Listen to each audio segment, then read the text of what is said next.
Hey guys! Today we'll be recapping a manhwa called The Invincible Princess is Bored Again Today. Please remember to like and subscribe if you enjoyed the video, as it really helps our channel. Thanks. We begin our story not with a princess, but a girl who came from nothing. Dante Renatos was born to the crown prince and his concubine. Not wanting to take responsibility for his illegitimate daughter, the prince abandoned Dante with her mother, who left her for dead in a faraway city. Damn, talk about a tragic backstory. Dante had a rough start in life. She lived with beggars and prostitutes and stole to survive. But when she was 12 years old, she was offered a new start. The professor of a knight's academy offered her a chance to try her hand at swordsmanship. Dante thought this was a joke, so she decided to prove the man wrong by defeating every one of his students. Shocked, Professor Rowe immediately took her in and gave her the name Dante since her deadbeat parents never gave her one. Although he was kind for helping the girl off the streets, Professor Rowe worked her to the bone and forced her to practice until she dropped. But Dante bore the pain. When she was 19, Professor Rowe passed away, so Dante signed up for a championship and won a bit of money. She went on to become a mercenary, earning a living and making a history in the war. One of her most famous triumphs was against the demonic dragon Krusech, whom she defeated with nothing but her blades. After that, the whole world opened up. People begged her to marry their sons or come to work as a hired knight. When she was 23, the emperor summoned her to the imperial palace. That's right, the crown prince who had abandoned her as a baby was now an emperor. He gave her the name Renatos and brought her back to the family as reward for all her achievements. But Dante wasn't satisfied. She demanded land, a mansion of her own, and 10 million gold bars, as well as permission to manage the soldiers. I mean, if you know your worth, why not ask for it? Frankly, the emperor was so intimidated by this crazy sword-wielding daughter that he agreed to her outrageous terms. From then on, she lived a life of luxury and eventually became Empress herself. Despite the many hardships, Dante lived a happy life, even though she died at the age of 30. And 500 years later, her soul was reincarnated as Helena Pereska, the youngest daughter of Duke Pereska. Helena still has all her memories from her life as Dante, so being a young and pampered princess was a bit of an adjustment. Helena is now 10 years old and has 3 times the intelligence and manners of kids her age. Well, duh, there's literally a full-grown empress inside her. Helena is the pride of her family, but because she's already lived a life of adventure and extremes, she finds everything pretty boring. The Duke and Duchess Pereska were very concerned by their dry, deadpan daughter and wanted to help her find more joy in life. Her older brother Leonard was also very affectionate, so when she takes an interest in his swordsmanship classes, he invites her along. After the endless fighting of her past life, Helena has no more interest in actually wielding a sword. But she has some suspicions about his teacher, who is very flamboyant and thinks girls shouldn't use swords. I hope she gets to teach him a lesson. Leonard sticks up for her and tells his teacher that Helena can do whatever she wants, but he challenges him to a duel to shut him up, even though Leonard is literally 13 and he's barely learned anything yet. Helena was right, this guy is definitely a fraud. He's actually so mean, he keeps making fun of the way Leonard moves and laughs at him when he falls over. What kind of teacher is that? He's also not a very good swordsman. It's a wonder how he got hired. So while Leonard comes off for a break, she gives him a few pointers to strike back. He doesn't even question the fact that his 10-year-old sister has expert advice on something she's never studied. He just trusts her completely. This boy is too sweet. When the battle resumes, both fighters are twice as fierce as before. Leonard struggles initially, but at last he spots the opportunity Helena told him to look for, and he takes it. Instantly, the teacher is on the ground groaning. What a baby! He's clearly a sore loser, as he immediately starts screaming at the kids and telling Helena not to mess in the affairs of men. Oh, you've really done it now, buddy. Having finally had enough of his excuses, Helena takes her brother's sword and challenges the teacher herself. Despite being half his size and twice as weak, she gives him a good beating and even tells him what he's doing wrong in the middle of the battle. When the battle is over and the teacher is on the floor again, she tells him he'd be better suited to sewing than fighting. Boom! That's gotta hurt his ego. She throws the sword in the air, and as it lands right on his head, she tells him he's fired. I don't know who gave her the authority to fire someone at the age of 10, but after a duel like that, I don't think anyone would dare to argue. Her brother is shocked, but since Helena has seemed like a genius from a young age, I guess it's not suspicious. Finally, his sister has found a purpose in life, to be his swordsmanship teacher. Wait, what? I thought she was sick of fighting from her past life. Does she really want to do this all over again? Helena and Leonard explain the whole situation to their parents, who seem to be the only ones with the right reaction. Like, wouldn't you be kind of freaked out? She asks for permission to teach her brother, and after a week of consideration, her father calls her into his office. It turns out that teacher was a fraud. He was the worst in his class at school, and even though he graduated from a prestigious institution, he's known as a bit of an idiot. The Duke seems disappointed in himself, but Helena is just glad they caught him early. Otherwise, Leonard would have learned all the wrong techniques and had to start again from scratch. Her dad has clearly thought long and hard about her proposal. Even though she's a genius, any reasonable person would be worried about a 10-year-old teaching someone how to use a sword when she's never fought herself. But then, she's never shown an interest in something like this before, so he makes a suggestion. Next week, they will have a visitor to the estate around Leonard's age. He offers her a trial period. If Helena can teach Leonard well enough to beat their guest, then he'll consider a long-term solution. The only catch is that their guest is none other than Prince Caesar, who has studied at the Imperial Palace and been training years longer than Leonard. But with the legendary Dante Renatos at his side, there's nothing he can't do. Prince Caesar is a member of the Grey family, who have all distinctive red eyes. As soon as Helena sees them, she is reminded of the man she passed on the throne to before she died in her past life, her close friend Duke of Pereska. When he arrives at the estate, Helena is shocked by the resemblance. But unlike her friend the Duke, Prince Caesar is rude as heck. Clearly, being raised in the Imperial Palace has made him pretty spoiled. But if anyone's going to put him in his place, it's our Helena. She challenges him the second he steps inside.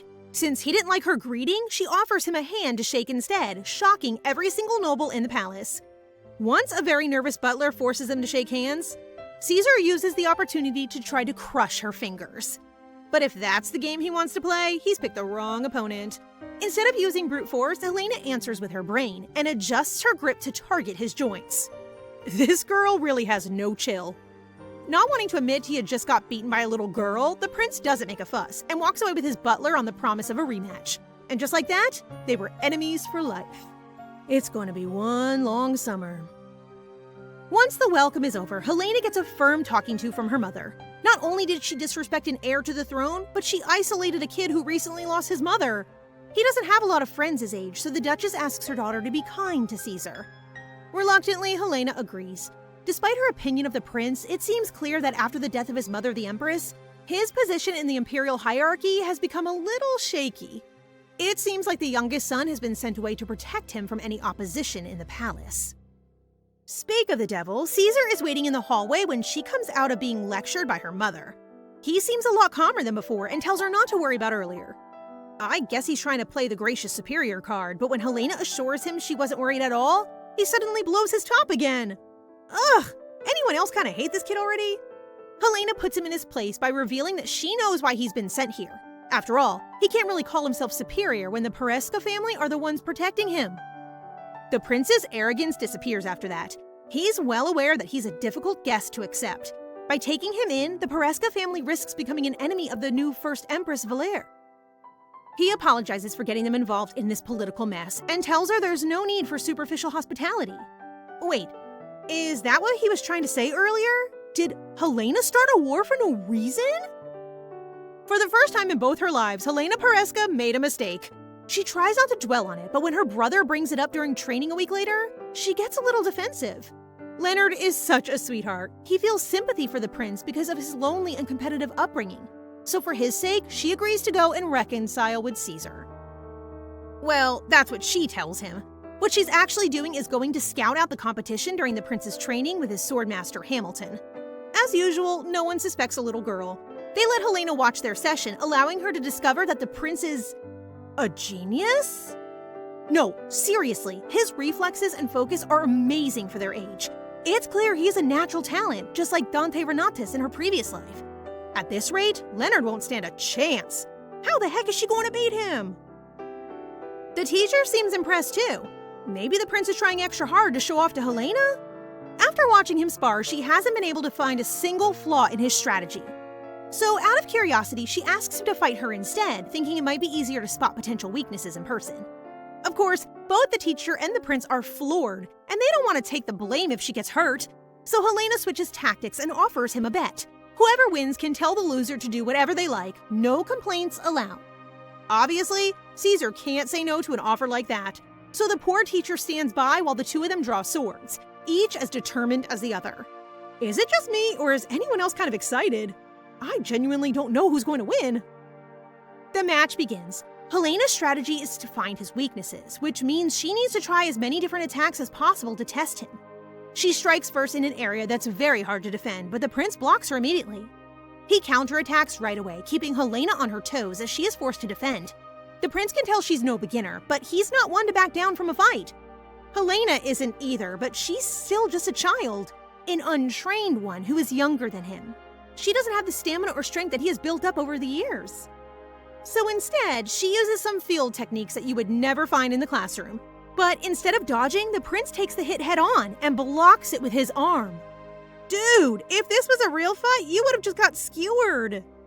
While Helena is still shocked at his reflexes, he strikes back, stopping just short of her neck when the teacher calls the match. Poor guy probably thinks they're both mutants. Before either of them can get seriously hurt, he calls it a draw. Neither one is satisfied without a victory, but the prince does acknowledge her skill and says it was the most fun he's had in ages. Helena doesn't show it, but she enjoyed it too. Now she's found a diamond in the rough, a new project to take on and teach. Although, judging by that match, he could teach her a few things too. That evening, the Pereska family sit down for dinner without the prince. Apparently, he's tired and decided to skip the meal. Did he get hurt by her blow? Or is he practicing in secret for a rematch? Thinking it's the first, Helena visits his room after dinner to check in on him. She opens the door to find him in a sling and freaks out. It's not broken at least, and Caesar seems to be in good spirits. Actually, he's really enjoying Helena's guilty expression.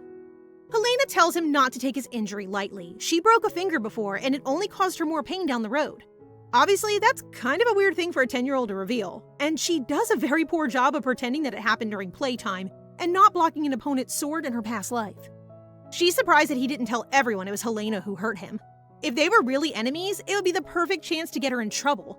But Caesar says he doesn't hate her, and besides, he wouldn't be so petty. Finally, these kids are starting to realize they're better off as allies than enemies. He also knew that she held back her strength in that last blow. When she saw him raising his arm, she pulled back as much as possible. Who knows what she could have really done if she went all in? Caesar asks what wish she would have made if she'd won. Helena, of course, wanted to make him her personal slave and have him do tasks for her, which infuriates the prince. At first, he refuses to tell her what his wish was, but after a little well-placed taunting, he gives in. His only wish was for them to call each other by their names instead of their titles. Oh my god, that's so sweet! But isn't he a little thick? Such a good opportunity, and all he wanted was that? I guess he feels extra lonely having people bow and scrape and call him prince all the time. Of all people, Helena understands that feeling from her days as Empress. Even Arez, Caesar's ancestor, refused to call her by name. So she agrees to be less formal between them, and after that, things get a little calmer. They can't practice swordsmanship while his arm is healing, so instead they play cards with Leonard every day. As you can imagine, it's a little boring after a few days, so one stormy night, Hamilton decides to tell them a ghost story. Supposedly, the Duke Pereska's mansion is haunted by a mysterious girl dressed in blue. On summer nights, when a sudden storm rolls in, she can be found in the basement. Or so the legend goes. Helena thinks this is a load of bull, but the boys are convinced. Hamilton is having the time of his life making them sweat when a butler steps in and calls him away. Caesar, being the brave soul that he is, suggests they go down there and find out for themselves, but Helena refuses. But one way or another, she gets dragged along, mainly because the prince accused her of being a scaredy cat. They're like copies of each other, these two. The Duke has had the basement locked up, so Helena pulls out a hairpin and picks the lock. She literally says out loud that she used to do this all the time in her past life, but somehow it goes right over the boys' heads. Idiots. Leonard leads them down to find a stream running through a dark tunnel. It doesn't look like anything special until a pale figure emerges from the shadows. The boys freak out and drag Helena back upstairs before she can get a good look. And then they run screaming through the mansion, waking everybody up and yelling about the ghost. They're still kids, I guess. So naturally, they get punished for sneaking downstairs. After debriefing about their midnight adventure, Helena assures the kids that the figure was nothing more than an illusion in the darkness. But Hamilton tells him later that it's a reflection of the tiles laid along the bottom of the stream. I bet he thoroughly enjoyed winding them up, though. By the time Caesar's arm has nearly healed, the summer solstice festival is in full swing in Alpenthus, the town near the Duke's mansion. The prince is very keen to go and explore, but Helena isn't interested. According to her, only kids and thieves enjoy festivals. Considering she's been both, I'm surprised she isn't more keen. Hamilton won't let Caesar go alone, so innocent little Leonard suggests they all go together, completely ignoring the furious look on his sister's face. As soon as they're in town, the prince ditches Hamilton and the other servants. But it doesn't take long for Helena to notice that someone is following them. I mean, 3 well-dressed kids walking around unaccompanied are a pretty easy target. But when Helena makes eye contact with her stalker, she finds a man with blonde hair. He doesn't seem like a kidnapper. Actually, he seems concerned. He suddenly dashes out of sight, so the little Duchess follows him through the alleys. The man suddenly appears behind her and introduces himself as No. Little bit sus that he just appeared out of nowhere. Is this guy some kind of crook? No says he's been searching for her for some time. He seems to believe that she is the reincarnated form of his king, someone he clearly worships. But whether he knows the truth or is just a raving lunatic remains to be seen. He mysteriously vanishes, promising to visit her again, just as the boys catch up with her. The prince, as usual, is being a drama queen, going off about how dangerous it is for her to walk around alone. Helena assures them nothing happened, so Caesar runs back to get Hamilton in the carriage. But as soon as he leaves, Helena gets a sense that she's no longer being watched the way she was before. And that can mean only one thing. Someone is after the prince. A quick search for Caesar confirms their suspicions. He is nowhere to be found. Helena suspects he's been taken to a brothel. Since they're not open in the day, it's a perfect hiding spot. Without even thinking, she runs off to find the brothel, telling her brother to go and get Hamilton. He seems nervous to leave her alone. Actually, as her older brother, he definitely shouldn't be leaving her alone. But Helena is determined, and she is not going to do anything stupid. After finding a suspicious-looking spot, she picks the lock and enters through the back door. She overhears a conversation between 2 people talking about how to stab a person. So, I'm gonna take a wild guess that these are the guys she's looking for.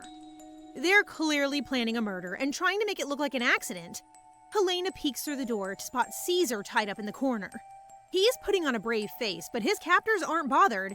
It's pretty obvious they've been hired by someone in the royal family to get rid of him and ensure the line of succession changes in their favor. If that's the case, Helena has to act right now. Deciding her best bet is a distraction, she grabs a chair and slams it into the floor, drawing one of the men out into the corridor. Armed with nothing but a broken chair leg, Helena enters the room like a true hero, striking him right in the knee. She grabs Caesar, but they run into the other man outside. The only option now is to run for their lives. Literally. They're barely inches from the door when another, even bigger man appears on the other side, stopping them in their tracks. He draws a sword, and Helena gets ready to do what she can with her chair leg. Then suddenly, Caesar steps in front and blocks her, taking a slash to the back. Oh my god! I can't believe they're doing this to kids! This is so dark! Helena can't leave him, so she does what she's best at, standing her ground and fighting. When Leonard and Hamilton arrive, they find the captors already taken care of and lying in pools of their own blood. Okay, when did this series get so metal? Our heroine just became a murderer at 10. After the incident, Helena spends 3 days in bed. She sprained her ankle and damaged some arm muscles, which is probably just what happens when you use adult sword fighting techniques in a tiny body. It turns out Helena did not kill the kidnappers, thankfully, so they were taken to the capital to be punished. And best of all, Caesar was okay in the end. 2 days after her recovery, Helena finally has to face the music when her father calls her into his office. He seems hella mad, but really he doesn't know what to do with her. It's clear by now that Helena is no ordinary kid. Hamilton already wants to take her to the capital to train her natural talents.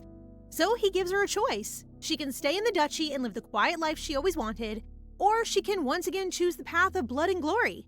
And she decides to choose neither? The only thing she really enjoys is teaching her brother to sword fight, so for now, that's her focus. After that, she goes to visit Caesar, but gets stuck at the door. I mean, what do you even say to someone who risked their life for you? She's still tormenting herself when the prince appears beside her. Startled, she follows him into his bedroom and asks about his injury. He tells her it still hurts, but it will be healed up soon enough. Instead of her original plan to thank him for saving her life, Helena starts teasing him about how it will leave an ugly scar and he won't be able to get married. Well, isn't that sweet? Caesar gets embarrassed, saying that if the scar really does affect his marriage, then she'll have to take care of him instead. Helena is enjoying the joke, but does anyone else suspect that he's not entirely kidding? But after the laughter dies out, Helena asks if he's been struggling to sleep since he looks so tired. It seems the poor prince has been too scared to get any rest. And who can blame him? Whoever sent those kidnappers was someone from the imperial family, someone living at the palace that he will eventually return to. Would you be able to sleep knowing your own family was after you? It's all way too heavy for a 14-year-old, and that's before the trauma of the whole nearly being murdered thing. In a bizarre attempt to comfort him, Helena says he wouldn't be safe even if he gave up the throne. Nice job, Helena. That'll cheer him up. But as someone who has experience fighting for a throne, she knows that his only real option is to claim his birthright. If he's still in line of the position of emperor, then there will always be people to protect him. So really, he has no choice but to fight back. Obviously, that's easier said than done, and Caesar's confidence is shaken. So Helena reassures him that she will support him and stand at his side while he grows stronger. She'll help him become the emperor. Well, that's a few steps away from a peaceful life tutoring her brother, but I hope she sticks to her promise. I want to see Dante back in action. That night, Helena sleeps beside the prince, allowing him to get the first good night's sleep since the incident. A few days later, the wound healed up, leaving a scar just like Helena predicted. Hamilton desperately wanted to take her to the capital and hone her skills, but her father refused. So in the end, the Pereska family bid the prince a farewell after a very eventful summer. After their goodbye, Caesar asks the Duke if he can visit every summer so that Helena can teach him how to fight. He agrees and they shake hands, promising to remain as master and student until he climbs to the height of emperor. What a difference from their first meeting! 3 years later, the Pereska siblings receive a letter from Caesar telling them to prepare the guest room for his arrival again this summer. No hi, how have you been? It looks like he's gained back all his arrogance in the last 3 years, but at least he's survived. The old trio will once again be reunited, no longer as kids, but as 17-year-olds. Oh, yeah, we're definitely gonna get some romance this summer, I can feel it. Helena has been diligently teaching Leonard how to fight for the last 3 years. He's won a few local competitions and moved on to some more serious blades, not those little wooden ones they use for practice. Helena has just picked up a new pair of swords for them both, some very shiny silver ones. It's not just Leonard's reputation that has improved. Helena is now a highly sought tutor, even by people who used to call her stupid and who said a little girl could never be a swordsmanship teacher. She sure proved them wrong. As she's leaving the shop with the blades, a girl with blue hair suddenly bumps into her and sprints off in the other direction. From her days as Dante, the princess knows immediately that she's had her valuables stolen. Though, I don't know how the heck that kid emptied her pockets in the 2 seconds they made contact. Of course, it's Helena, so instead of calling some guards, she runs after the thief herself. It doesn't take her long to find a group of scoundrels in a back alley, and among them is the blue-haired girl. She listens in on their conversation and discovers that there's more to the situation than it seems. The girl is actually a member of a noble family herself, so the thugs want to hold her for ransom. Instead of her family having to pay a huge sum, the girl is trying to steal and beg in order to pay it off herself a little at a time. Maybe that means her family didn't want to pay the ransom? Is she an illegitimate child? If that's the case, then this is going to get very personal for Helena, since she was in this exact position in her past life. While the thugs are beating the little girl, she swoops down and takes back the wallet. All it takes is stomping on the leader's toes, and suddenly they've all run away screaming. What a bunch of babies. But little Miss Bluehair won't give up so easily. She grabs a pair of rocks and launches at Helena, fighting to get the wallet back. Seeing her desperation, Helena proposes a bet. If the girl can hit her just one time, she will give over the wallet. But if she surrenders first, then the girl must become Helena's subordinate. Of course, the second she starts fighting back with her sword, the girl gives up and gets on her knees. After asking a few questions, Helena discovers that she's called Terra, a name given to her by the Count before he threw her and her mother out of the estate. Helena can't stand the idea of her walking around with a name given by her horrible father, so she gives the girl a new one, Agot, and from now on, Agot will be her personal servant, which is a heck of a lot better than living on the streets and stealing to survive. The next day, Agot is already in uniform and grinning from ear to ear. She's only 12, but she's a fast learner, so everyone takes a liking to her straight away. The only thing is, she's a little overeager. She literally wants to do everything for Helena, even down to feeding her at dinner time. When it comes to swordsmanship, Helena finally draws a line and tells Aga to stay out of the practice area. Leonard has to notice how obedient her new servant is and warns his sister that she and the prince definitely won't get along. Helena tries to ignore the creeping sense that he might be right. The day comes when Caesar finally arrives, and boy, has he grown up. After something of a growth spurt, he looks like a man, not a boy. He jokes that Helena seems smaller than last year, earning a nice sharp punch to the stomach. I think he deserved that one. Once he's recovered from the sucker punch, Caesar notices Agathe, who is already clinging protectively to her mistress. Just like Leonard said, he seems irritated already, but Helena doesn't take his complaints too seriously. She's busy staring at his thighs. No, literally, and she's not ashamed to admit it either. She honestly might have reached out to give them a squeeze if Agathe hadn't arrived just in time with their tea. Seconds later, the prince and the servant are screaming at each other about who knows what. Helena tells him not to squabble over her. Agathe leaves the room with a smile, thinking she won that round, although I'm pretty sure there are no winners here. Anyway, it makes Caesar so desperate to get back in Helena's good books that he offers to let her touch his thigh. Oh dear, they really have grown up. Although she seems like a total pervert, Helena is genuinely just impressed at his muscle definition. She doesn't seem to realizing that rubbing her hand all over a teenage boy's thighs is not the most normal thing in the world, until she suddenly looks up and realizes they're only inches apart. Helena suddenly sprints out of the room with a bright red face. Is this the first time she's ever been embarrassed? In both her lives? After that, Helena does her best to avoid the prince completely. She's gone from being the ice queen with no feelings to someone who's too scared to even make eye contact, which is kind of awkward since she's meant to be his teacher during the summers. After a few days of running away and hiding, Helena tells herself to get it together. That night, Caesar appears beneath her window, throwing rocks to catch her attention. Aww, he's such a romantic. Immediately, she tries to go back inside, but he begs her to stay and talk for a bit. After getting her permission, he climbs inside her bedroom and explains that he had to come from outside because Agathe was guarding her door. Of course she was. Caesar seems to think that he's done something wrong since she's been avoiding him the past few days. Helena assures him she doesn't hate him, it's just, he's changed. I mean, look at the man. He's grown so much he's practically a different person now. Of course that's going to be weird for a childhood friend. But the prince admits that he's been nervous about this summer. He's only here for 3 months, and after that, he'll be an adult. He's worried that Leonard and Helena will forget all about him once they grow up and start their own lives. Touched by his concern, Helena takes his hand and promises never to abandon her pupil. Hardly seconds later, he's totally over it and curls up under her blanket to go to sleep. He doesn't have a shred of self-awareness. They're grown up now, so sharing a bed is very different to when they were younger. But Caesar is pushy, and after all, she did just promise not to run away. So I guess she has no choice. Just like in the old days, the prince is comforted by her presence and falls asleep almost instantly, mumbling some kind of apology for getting taller. Wow, this kid may be handsome, but he's such an idiot. There's no way he's really that innocent. Now that they've reconnected, swordsmanship class is just as vicious and demanding as before. Caesar is improving rapidly, as expected of someone with his natural talents. But it means Helena has to constantly revise all the lesson plans, since he's advancing at a rate far beyond her expectations. One person who knows better than anyone how that feels is Hamilton, who is proud to see her working so hard.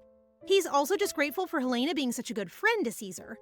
When he spends his summer at the Pereska estate, he is free to laugh and act his own age, unlike at the palace. Back there, he's known as the Grey Wolf. He trusts no one and doesn't let anyone get close to him. Hamilton even admits that there have been attempts on his life, but asks Helena to keep that a secret. I guess things are much harder for Caesar than he's letting on. But he's never let any of it get to him. Hamilton truly believes that the only reason he's still so determined to become the emperor is because of Helena and her promise all those years ago. It kinda makes her worried. He's done so far to achieve his dream, but was she too hasty to swear her loyalty? After all, her goal for this life was peace and quiet. Getting wrapped up with the politics of the imperial family is the exact opposite. Helena calls Caesar to a private room that night for a special session. She wants to teach him some tricks that aren't quite so honorable without her brother around to see. Without any warning, she launches at him, nearly slicing off his shoulder. Caesar is flustered, trying to keep up with all the new moves and tactics she throws his way. He does his best for a few minutes, but in the end, Helena has him disarmed and wins the first round. The next one is just as brutal. A surprise hit with the brunt of her sword leaves him shaking on the ground. While he is looking up at her in shock, Helena tells him that she won't be satisfied until he could kill her himself. Kinda metal, but I guess hearing about his attempted assassinations really shook her. Seeing her determination gives Caesar a boost, so he grabs his sword and they go again. They continue their special training sessions throughout the summer. Caesar grows day by day despite the incredible effort it takes just to keep up with his master. And during that time, Agate and the prince continue their intense rivalry. While Helena is having tea one day, Agate voices her suspicions, claiming that Caesar has dark intentions towards her. Really? The same guy who begged to snuggle in bed with her the other week? I'm not so sure. But Agate is also jealous of the time they spend together during swordsmanship class. So Helena offers to send her to a school for training, completely missing the point her servant is going for.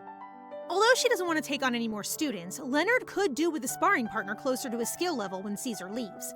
So she promises to teach Agate herself once Caesar leaves, warning that if she doesn't catch up with Leonard in 1 year, she'll be sent to swordsmanship school. Sounds kind of harsh if you ask me, but if anyone has the determination to do something so impossible, it's Agate. By the end of the summer, Helena has managed to teach Caesar all the dirtier tricks she knows and can send him back to the palace with the knowledge that he'll be safe from any more attacks. Things go back to normal at the Pereska estate, and for a while, Helena enjoys peace and quiet with her brother and servant. But then, 5 months later, a woman arrives at the estate and turns everything upside down. A lady named Rowena Evergreen is sent on behalf of Prince Caesar to deliver 2 letters, one for each of the siblings. I'm not sure what they could say that's so important for Rowena to come herself, but she informs them that if this invitation is shared with anyone else, the prince will run away immediately. The letters are actually invitations to Caesar's coronation ceremony. The Pereskas actually found this out several days ago. Coronations are usually at the beginning of the year, but this one is going to take place this winter. Apparently, Caesar wanted his birthday and coronation to be celebrated at the same time. Helena was hoping she wouldn't get an invite. She and Leonard are technically too young to attend big events like this. And besides, she doesn't want the hassle of going to the capital. She says the same thing to Rowena, excluding the bit about not being bothered, of course. That's when the lady asks her to take another look at the invitation letter. In small print at the very bottom, it says that if Helena refuses to come, he will tell everyone about the time she asked to touch his thigh. Wow, he's actually done it. He's outplayed his master. Furious, Helena decides to go after all, mainly because she wants to strangle him herself. That's when Rowena announces the second reason for her arrival. The Imperial staff have already prepared a few outfit options for her. Seems cute, but I have a feeling it's really so that Helena can't use the excuse that she doesn't have time to have a dress made. Since this is technically Helena and Leonard's first introduction to noble society, they need to look their very best, as well as learning all the names and families of the nobles who will be attending. Now I can see why this is such a hassle. I wouldn't want to go either. The day of the coronation finally comes around, so the whole Pereska family attend together. However, the kids aren't allowed to attend the actual coronation since it's only for very high-ranking officials. Helena's plan is to stick in the background and not make any conversation until she's allowed to go home. But within 30 minutes, someone has already spilled wine on her dress. So there goes that plan. I'm not sure if the girl meant to spill the wine or not, but now she'll have to change clothes. Before that mini disaster, Helena was doing pretty well.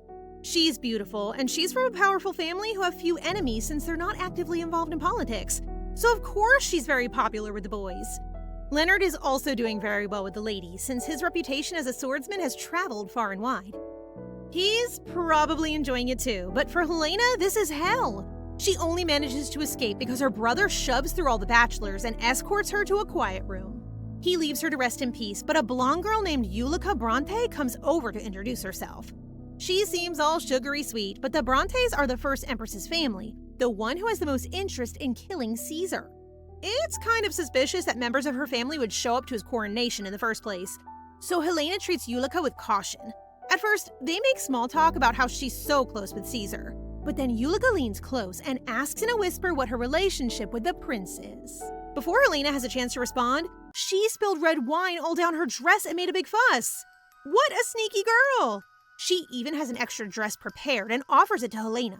Of course, the spare is going to be horrible, so instead of giving in and accepting it, she throws the remainder of the wine in Ulica's face. You go, Helena. Don't let them disrespect you like that. Now that she's covered in wine, Helena gently suggests she wear the spare dress instead. Oh, how the tables have turned. The ladies look mortified when they realize that not only has their joke backfired, but they've now made an enemy of the girl closest to the crown prince and even ruined the dress he picked out for her. She's literally the one person you do not want to irritate. How stupid can you be? Helena attempts to remove the stain in a different restroom, but it won't come out, which is kind of a relief to a girl who's been looking for an escape route all evening. But she can't stop thinking about the Bronte girl. Besides her closeness with Caesar, what reason would she have to make an enemy of the Pereska family? Maybe she has a crush on the prince? But whatever she was planning, Ulica clearly failed.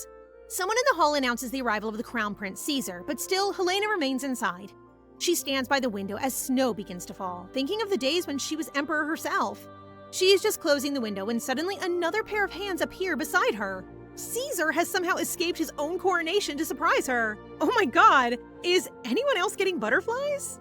Helena is kind of shocked that he's not literally being crowned right now. I mean, it's his party. Doesn't he kind of have a responsibility to go and see his guests? But as usual, his number one priority is Helena. She, on the other hand, was determined to wring his neck for forcing her to come to this silly party. But seeing him so exhausted from his duties, she doesn't have the heart. She makes another offhand comment about his height, so Caesar leans down to her level. And like any girl when confronted with a very handsome man only inches away, Helena freaks out. I mean, shoving his face away probably isn't the tactic I would have gone for personally, but anyway. Helena jokes that since she's the master, it would be better for him to kneel. So he does. The crown prince of the empire gets down on one knee in front of her. How is she not blushing right now? Too embarrassed to say it to his face, Helena covers his eyes and wishes him a happy birthday and thanks him for being born. Then he takes her hands, stands up, and tells her he was only born for Helena. Oh my god, I'm losing my mind. How is she still not getting the message? After the coronation, the whole empire got 3 days of holiday. While other people were probably out partying, Helena just wants to stay home and sleep. Leonard has his heart set on becoming a knight, so he'll be busy visiting their troop. That should mean Helena gets her peace and quiet. If only a certain crown prince didn't show up at her doorstep the very next day. Rightfully, Helena yells at him for taking so much time off as a royal.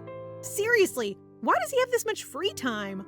She tries to shove him out of the house, but he ends up asking her to spend time with him as a birthday present. And then she's stuck. Since his only other birthday wish is for a villa by the sea, it looks like they'll be spending the day together. And of course, Caesar wants to be as public as possible. They go all around town looking at clothes for Helena, even though it's supposed to be his birthday present. She asks him why when they stop for cakes and tea, but the prince just says it's more fun buying things for her. While he literally sits and stares at her with a sappy smile, Helena tries to ignore him. The conversation then turns to the party, where he asks if she met anybody. He's obviously fishing to see if any boys caught her attention, but Helena mentions Ulica Bronte instead. Since she's probably an uncomfortable topic for the prince, she doesn't explain what happened and changes the topic by giving Caesar his real birthday present. It's nothing too fancy, just a cable knit scarf. But by the look of Caesar's face, you would think it was a bar of gold. Anyway, Helena isn't very good at knitting, so it's a little rough around the edges. But the crown prince puts it on straight away and says it's his favorite gift of all. Kind of hard to believe when he was probably being given horses and jewels and mansions in the mountains, but it's just another sign that he's head over heels for Helena. I only wish she would open her eyes and see it! That night, Helena is heading home by carriage, enjoying the scenery of the city by night. Since she lives in the rural countryside, this is a rare occasion to take the sights of her old home. After all, this is where she lived as an emperor 500 years ago, but somehow it hasn't changed much. Caesar is asleep across from her. He's so tired that he doesn't wake when she calls him, so she scoots over to wake him up. At the most convenient moment possible, the carriage goes over a stone, throwing the two of them together. It looked like Caesar was on top of Helena and their faces bumped together. It could have been so romantic, but both of them seem more hurt than anything. Another perfect moment ruined. Caesar seems just as frustrated as us readers.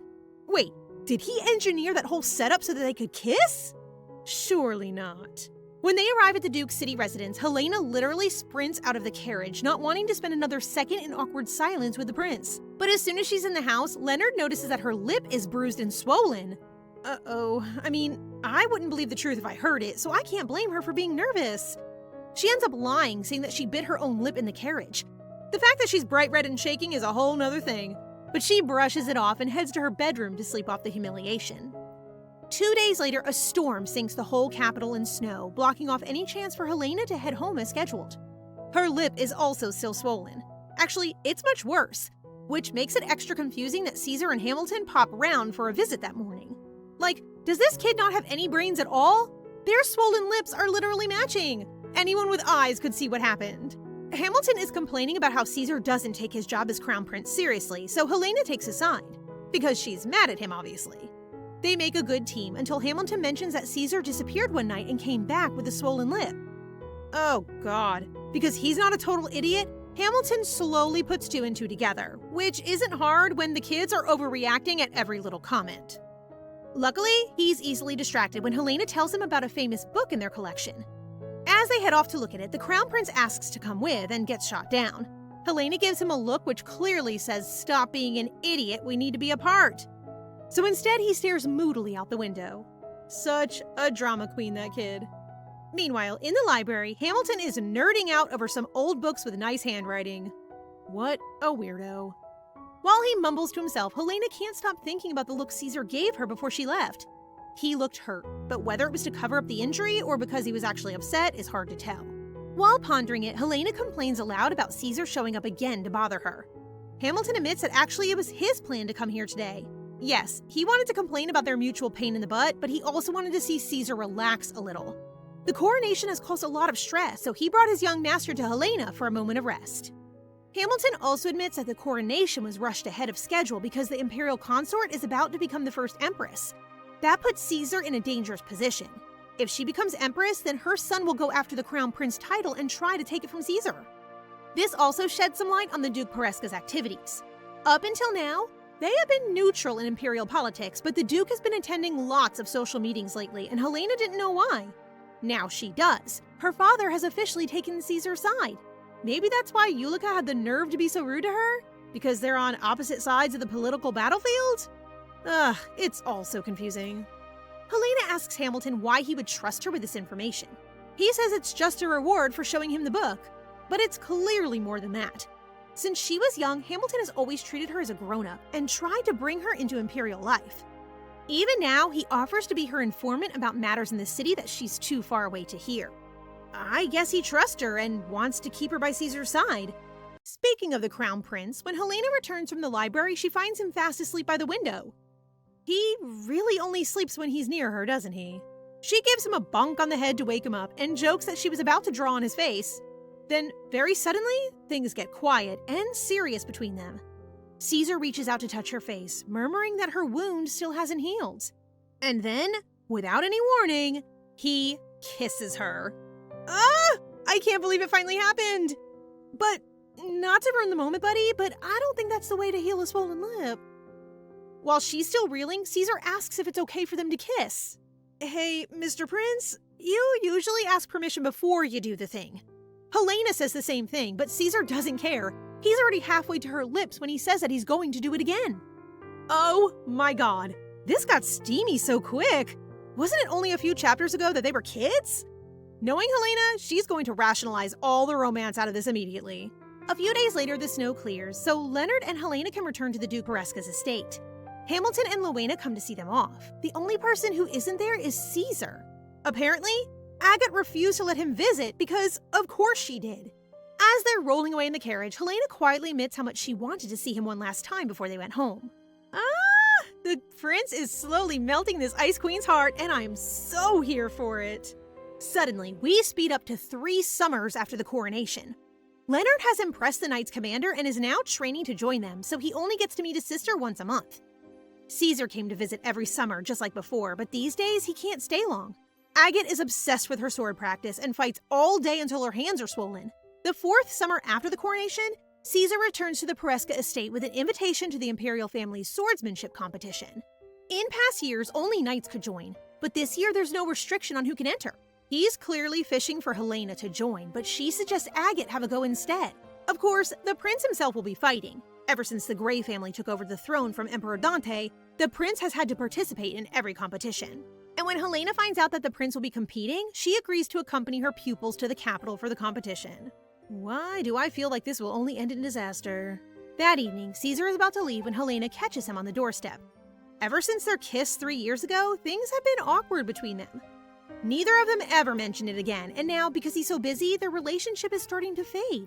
Not too much, though. As he's leaving, Caesar suddenly turns back to give Helena a hug and asks her to give him energy for the trials ahead. It's cute, but is anyone else wondering how things got so slow?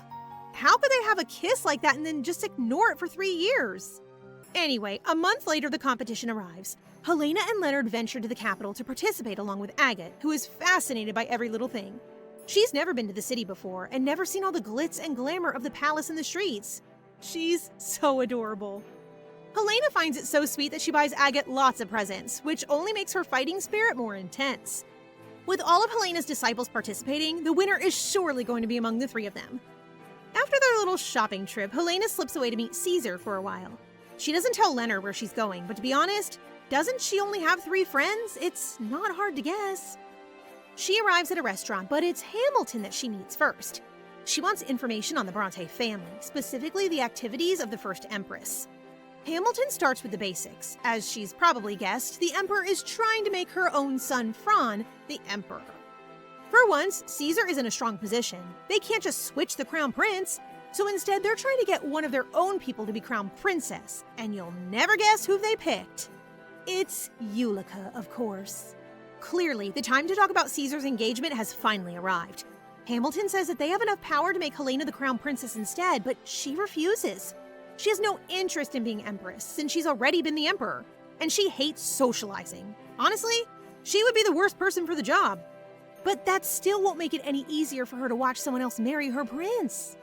Helena shoves all the thought of marriage deep down, focusing on the competition ahead. The crowds are heaving, but luckily the noble seating is 1 floor above.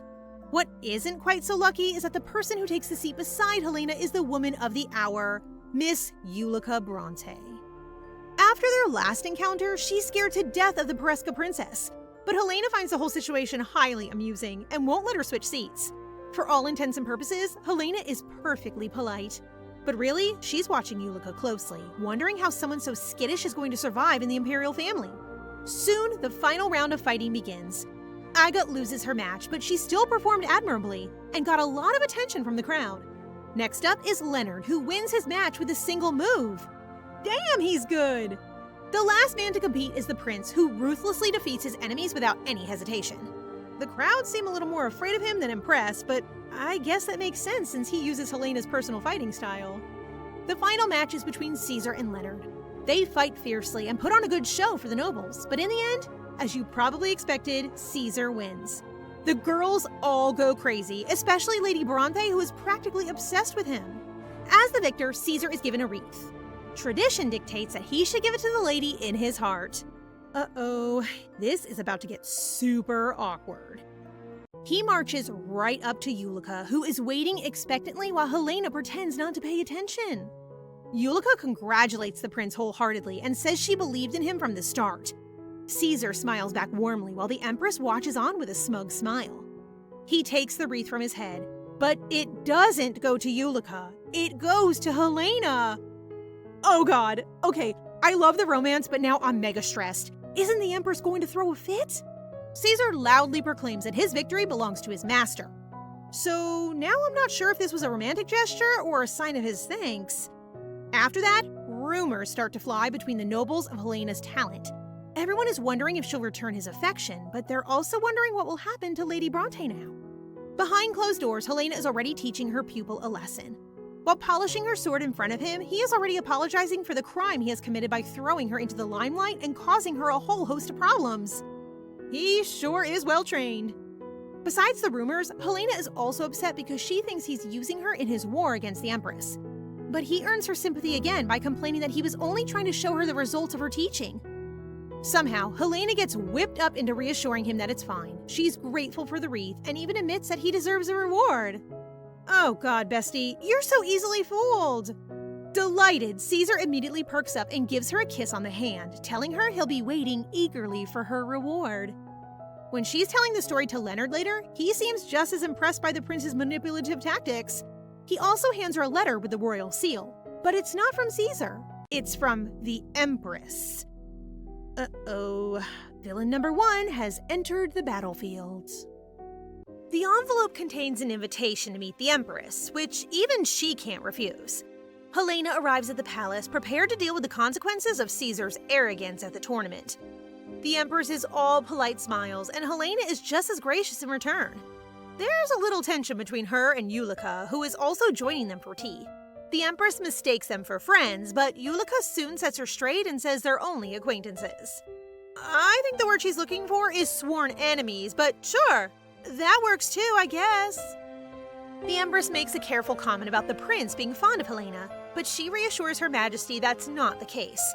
She explains that the gesture of the wreath was one between teacher and student, not between lovers. Her Majesty then suggests they move to the garden so she can show off the youngest archer in the palace. She asks if Helena knows anything about archery, which, of course she does. In her past life, she was a mercenary, remember? Ulica makes a comment about how violent her hobbies are, but Helena doesn't take the bait. It's too easy to annoy that girl, as the Empress proves by asking if Helena wants to become crown princess. Oh, it all makes sense now. The archer is a threat. The Empress wants her to swear that she has no intention of going after the title.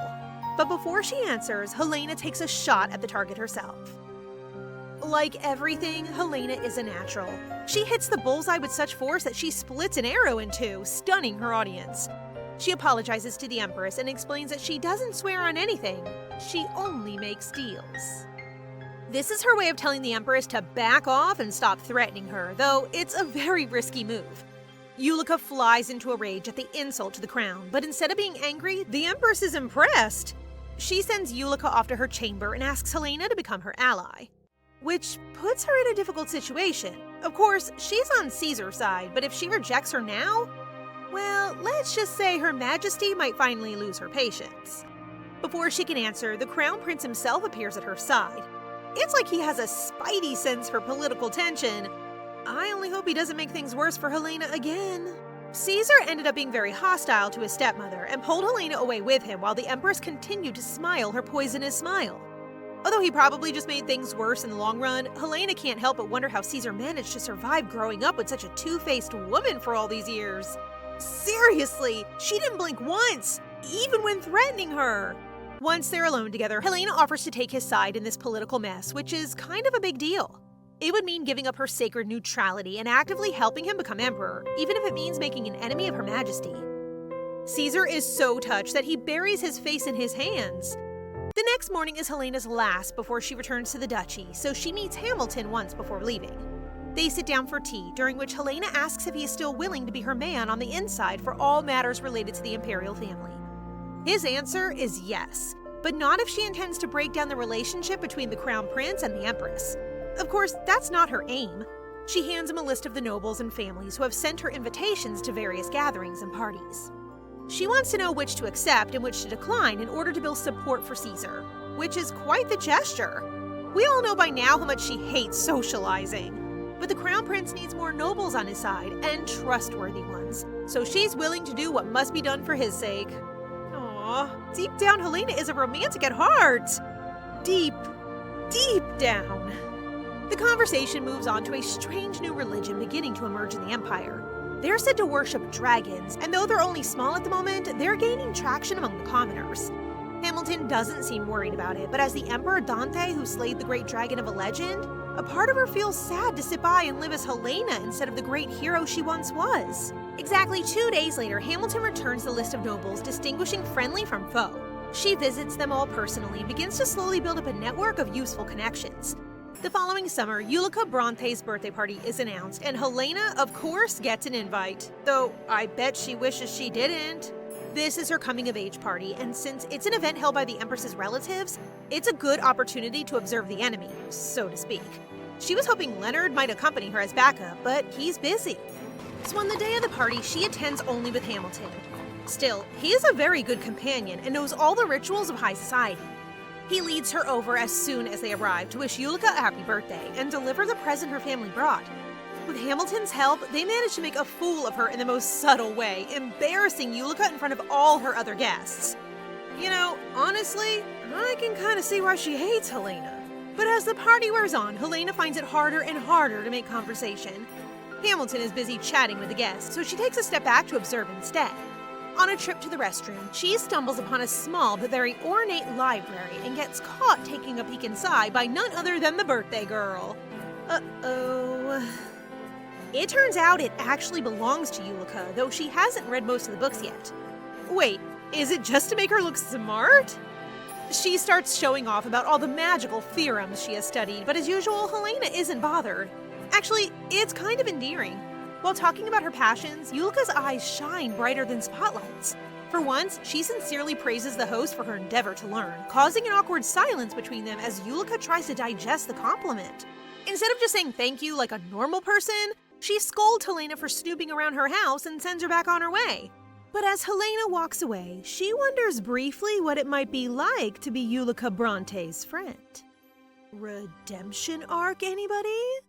Autumn soon arrives, marking Helena's impending birthday.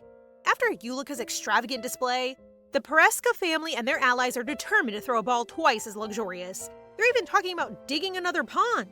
Helena is the only one who isn't excited, but it seems her servants have something to prove. There's also one question of whether Caesar will attend. He didn't come to Ulica's party, so it would be making something of a statement if he did. Then again, he doesn't have the time these days to attend festivities, so Helena didn't even bother to send him an invite. There's no point aggravating the Empress for no reason. A week before the grand party, Leonard arrives home from the academy. He looks even taller than before, but he's nowhere near as tall as the growing pile of Helena's birthday presents. And those are just from the Pereska family and Caesar. Think of how many the guests will bring. One day before the party, Agat and Helena have a sparring match. Helena is pleased to see that her student hasn't been neglecting her studies, and as a reward, agrees to take an hour out of her busy schedule to spend time with her. It quickly becomes clear that there's some kind of plot amongst the servants, as Agat runs off to get changed and Helena is given a very extravagant dress to put on. Bessie even starts crying, getting all emotional about how quickly she's grown up. These people really can't hide a thing. Agat then leads her to the servants' quarters where a small but heartfelt surprise party awaits her. They clubbed together to buy her a gift, a beautiful plaque with 2 swords buried in a golden slate.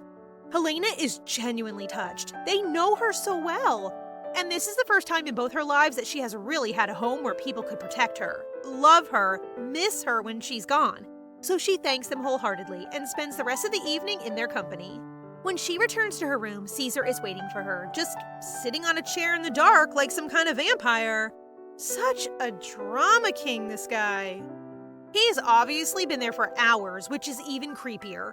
He's come to nag her about his invitation, or to be more accurate, his lack of invitation. Helena firmly reminds him that there's a very good reason he didn't get one, but he grabs her hand and says he couldn't bear it. Again, with the dramatics. As she points out, he could have come tomorrow instead of arriving in the middle of the night like this. But of course, Caesar planned it this way. Since it's past midnight, he gets to be the first person to wish her a happy birthday. Even Helena's cold heart is a little warmed by the gesture, and she thanks him for visiting. The next morning, she makes her appearance at the ball in a gorgeous gown, absorbing compliments from just about every noble in the empire. Many important families have made an appearance, which suggests that they are still considering which side to take between the Empress and the Crown Prince. No one is really here to wish her a happy birthday, except Caesar, of course, who has forced his way into the party despite all common sense. He also chooses to flirt with her very publicly, so clearly he doesn't care at all about the political consequences of his actions. It's a good thing he has Helena, or his head would be in a basket by now. The next person to greet her is the eldest son of Earl Luke, who is around the same age as Leonard. He's one of the few people who sincerely congratulates her, so she agrees to dance with him. Just as she's taking his hand, another hand appears, separating them. As you've probably guessed, it's Caesar, who refuses to let anyone else have Helena's first dance. Ugh, seriously, can't he be a little more subtle? Just a little? With all the guests watching, they take to the floor. Caesar compliments her ability, surprised that his swordmaster is also skilled at dancing. But really, what can't she do? It was actually Ares, Caesar's ancestor, who taught her how to dance. No matter how many times she stepped on his foot, he was always patient. While Helena is deep in her memories, she trips. Effortlessly, the Crown Prince lifts her into the air instead, catching the attention of, well, everybody. At least she avoided making a fool of herself. But if people didn't think they had something going on before, there will be no doubt now. Rip Ulica. Once the birthday celebrations are complete, it's time for Helena to venture to the capital. She leaves behind her family with Agot in tow, feeling strangely nervous about this new chapter of her life. When she arrives at the mansion, she is greeted by her new servants and Hamilton, who informs her that both Leonard and Caesar are due to visit this weekend. She can't exactly turn him away, but wherever that boy goes, trouble follows, so you can't blame her for being a little moody. After the usual formalities, they get straight to business, with Hamilton and Rowena receiving her report on the noble families who might be of use to the Crown Prince's alliance. More than her own experiences, she used Agot and her contacts among other family servants to get information. Hamilton is impressed and asks her to formally become the Crown Prince's teacher. That would require her moving into the Imperial Palace and would also prompt a large reaction from noble society. A lot of people would be against it. Up until this point, she has acted exclusively through other people, pulling strings behind the scenes to aid Caesar in his journey. Coming into the spotlight might be dangerous and might also attract criticism to the prince as well as her. Rowena then tells her about an old aristocrat named Ben who recently attended a Pereska party to ask for aid in defending his border from monsters that have recently infested the area. It seems he doesn't have enough soldiers, so he consulted her family for support. He already went to seek the help of the Imperial Order, but apparently he was rejected, which is a clear sign that the Empress is against him, which presents a great opportunity to sway him to their side and gain a lot of support and respect for Caesar. Hamilton therefore suggests that she use her skills to provide him aid and rid his territory of the monsters, while simultaneously bringing him to the prince's side. It's not a bad plan. More than anything, Helena is just surprised that he and Rowena actually trust her abilities enough to pull it off. She accepts, but on one condition. She gets to pick her combat squad. Of course, that will have to include her 3 disciples, Leonard, Caesar, and Agot. I mean, she's their teacher after all, and a teacher never misses a chance to put her students to the test. But isn't the Crown Prince a little busy to be helping out with border skirmishes? A few days later, that very Crown Prince is dedicating his afternoon to planning ways to get closer to Helena. So clearly he's not too busy for trivial things like this. He's becoming frustrated, so much so that Rowena offers him counseling, which is kind of funny. Instead of therapy, Rowena suggests that he seek the help of a famous black knight named Ashdraron, who is apparently very good at winning over ladies. Oh, I can see this going wrong already. Doesn't he know by now that Helena is not like other girls? When summoned to the palace, Draron admits that his secret is just being really, really attractive. So that's not especially helpful. After Caesar explains that the lady in question has known him for a long time, Draron suggests a technique called wall smashing. It's basically that classic movie moment where a guy leans up against a wall with a girl beneath him, giving him the chance to look down on her with super sexy eyes. Yeah, I don't know if that will really work on someone like Helena, but I guess it's worth a try. The next time he and Helena are together, he draws them into an empty hallway and pushes her against a wall. But it's super awkward, and he doesn't quite get the technique right. Even so, he powers through, taking her chin in his hand and gently tilting her head upwards. Uh-oh, wrong move. A warrior like Helena doesn't just sit there when someone corners her. She pushes back, quite violently actually. So there's that plan failed. The weekend arrives, and with it comes Leonard, reuniting the trio from their childhood. Once they're all together, Caesar tries his second scheme, which is basically just to get them all drunk. Plot twist, Dante was once a mercenary and had a bit of a drinking problem. Unfortunately, Helena Pereska cannot handle her alcohol and is totally out for the count after half a glass of wine. Sheesh, talk about a low tolerance. When she next opens her eyes, her head is on Caesar's lap. Still a little drunk, she starts admitting all these crazy feelings, including that she likes him. Whoa, what? Just like that? Of course, by the next day, she's pretending it never happened. If there's one thing these two are good at, it's denying reality. While deadly hungover, Helena proposes the expedition to Ben's infested border, which the Crown Prince is totally against. He's happy to go by himself, but he doesn't want her there because it's too dangerous. What, like she can't handle herself? She manages to sway him by promising to demonstrate her true abilities on the battlefield, something she's never really shown before. A lord named Dalton, leader of the Red Knights, offers his support, so Helena meets with him in person to select their team. She gets all dressed up for the role, but when she stands before the knights, a few of them start laughing. Clearly, they don't want to take a woman seriously, but boy, have they picked the wrong lady to mess with. One man asks if this is really a mission to protect her, but Helena fires back that she doesn't accept protection from those who are weaker than her. Ouch! To prove herself, she offers to hand over leadership of the expedition to anyone who can beat her in combat, right here and now. One dares to step forward, first wanting confirmation that he will not be punished for harming a noble lady. Yeah, like you could even get a scratch on her, buddy. Even so, Helena assures him that there will be no consequences, and the duel begins. In literally one move, his sword has flown from his hands and she has him on his knees, a sword pressed to his throat. Well, that was over quickly. The next 3 matches go pretty much the same way, as do the next 20. By that point, she has proven her ability. From now on, no one will dare to question her orders. But they've also proven that none of them are worthy to be in the expedition group. Helena leaves that day without a single soldier, and 3 days later, the entire force visit to personally beg her forgiveness. The selection is officially over, but they want a chance to try again, and also to learn from this incredible swordsmanship master. She warns them that she won't go easy. Anyone who disobeys her commands or tests her authority will be punished most cruelly. Even knowing that, the soldiers accept her leadership, and finally, they can begin training for the expedition. While they're sparring with the Red Knights, the inspection team has returned from the border, which means it's time to get going. Helena and her disciples leave first, eager to see the mysterious borderlands. In the last few years, magical beasts are said to have grown in number and ability, but recently the number dropped.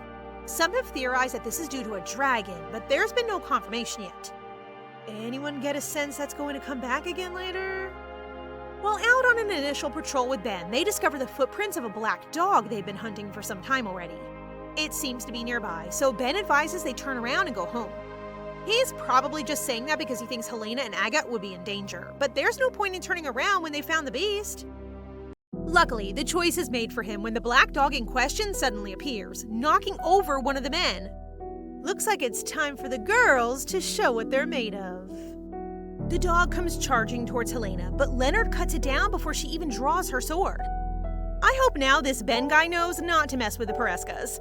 He's also learned that the black dogs are, despite previous belief, active in the daytime.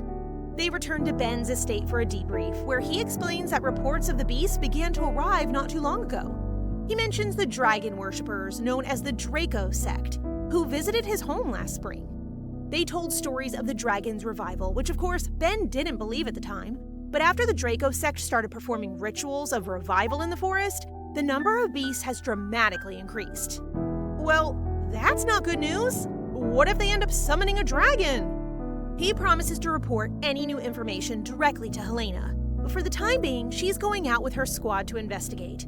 She warns her disciples to stick together, never turn their back, and to aim from the side rather than the front.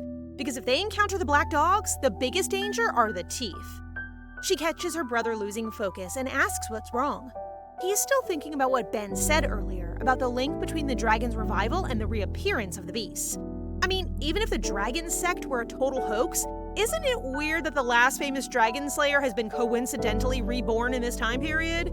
It's almost as if she'll have to, I don't know, slay a dragon again?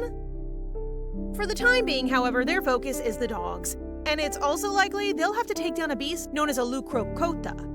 It has a lion's body and a badger's head, and is both large and quick. It also has revival abilities, making it impossible to kill unless it suffers a direct blow to the head. For that task, Helena appoints Caesar, who looks a little intimidated, but who better to take the winning blow than the crown prince? They set off at once, hot on the trail of a pack of black dogs scouted in the northern forests. The traps that were laid for them have mostly been broken, which is a sure sign that Lucrota is prowling nearby. Caesar seems nervous. Actually, everyone is guarded. Since it's nighttime, it's much harder to spot beasts at a distance, especially in the forest.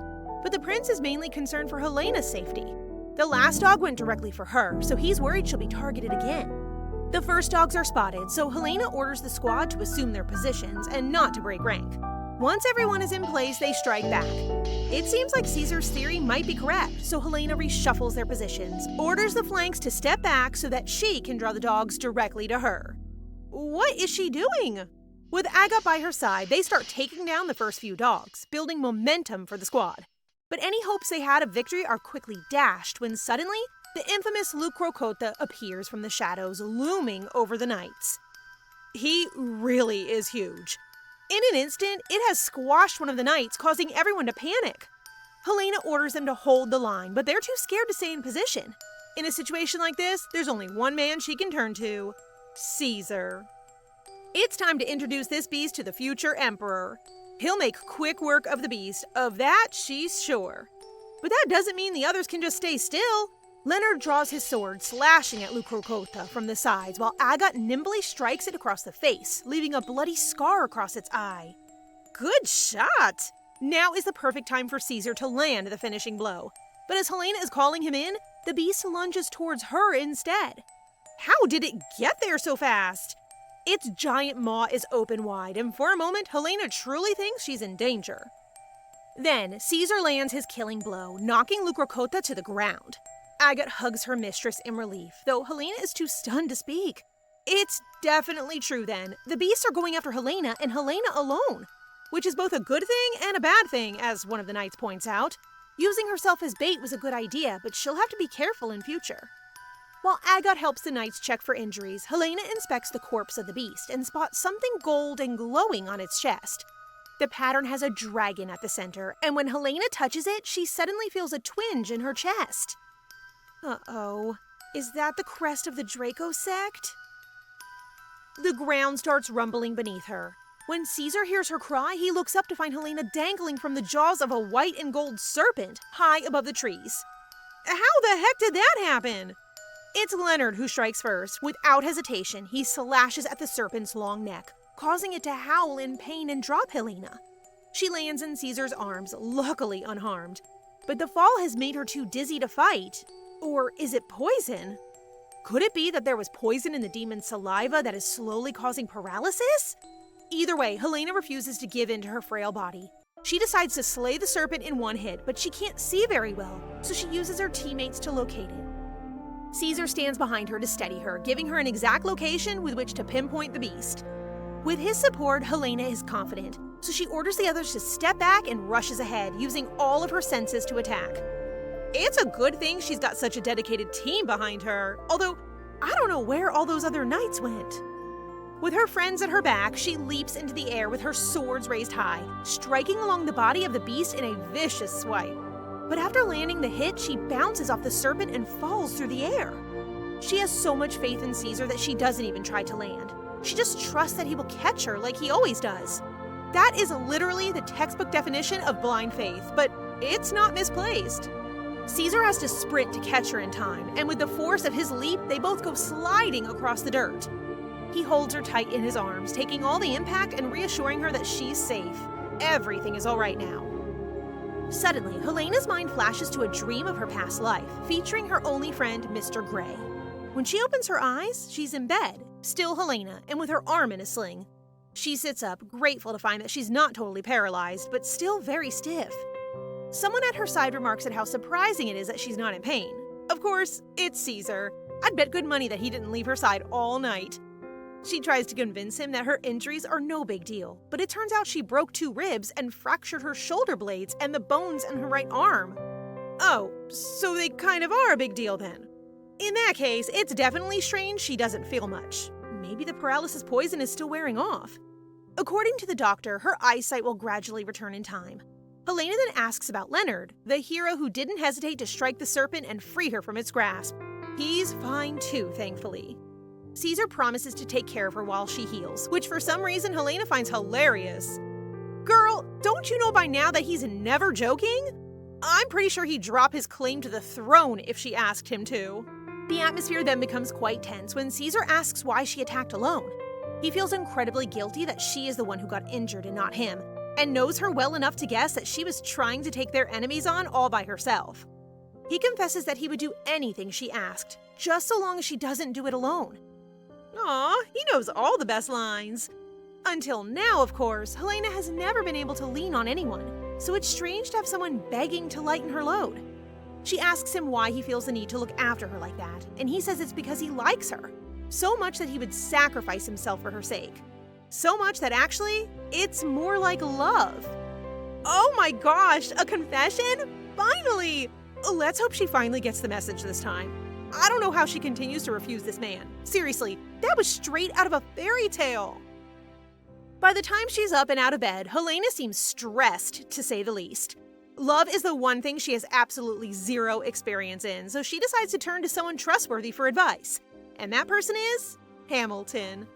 Although he has his own worries, he's drafting a report to Duke Pereska and wondering how to tell the father that his daughter can't come home because she's seriously injured after fighting a giant serpent. Yeah, something tells me he's not going to take that news very well. But he puts his pen down once he hears that this is about love affairs. Although it's cute that she came to him for help, Hamilton points out that it's kind of impressive she took this long to find out about Caesar's true feelings. He's just saying what we're all thinking. At the time, she didn't react very well to the confession.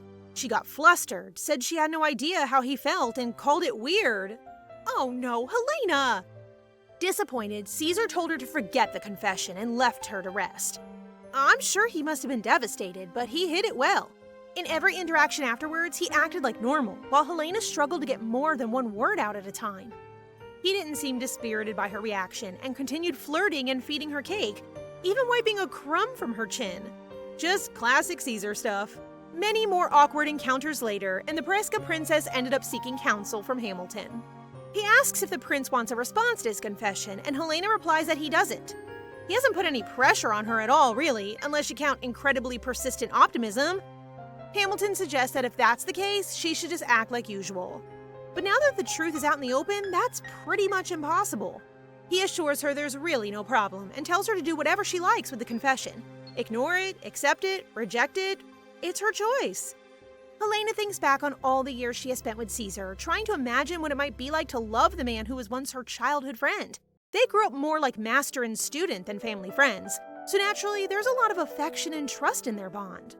But as Hamilton says, it's not surprising this is all strange and confusing for her, especially since it's her first time receiving a confession from a man.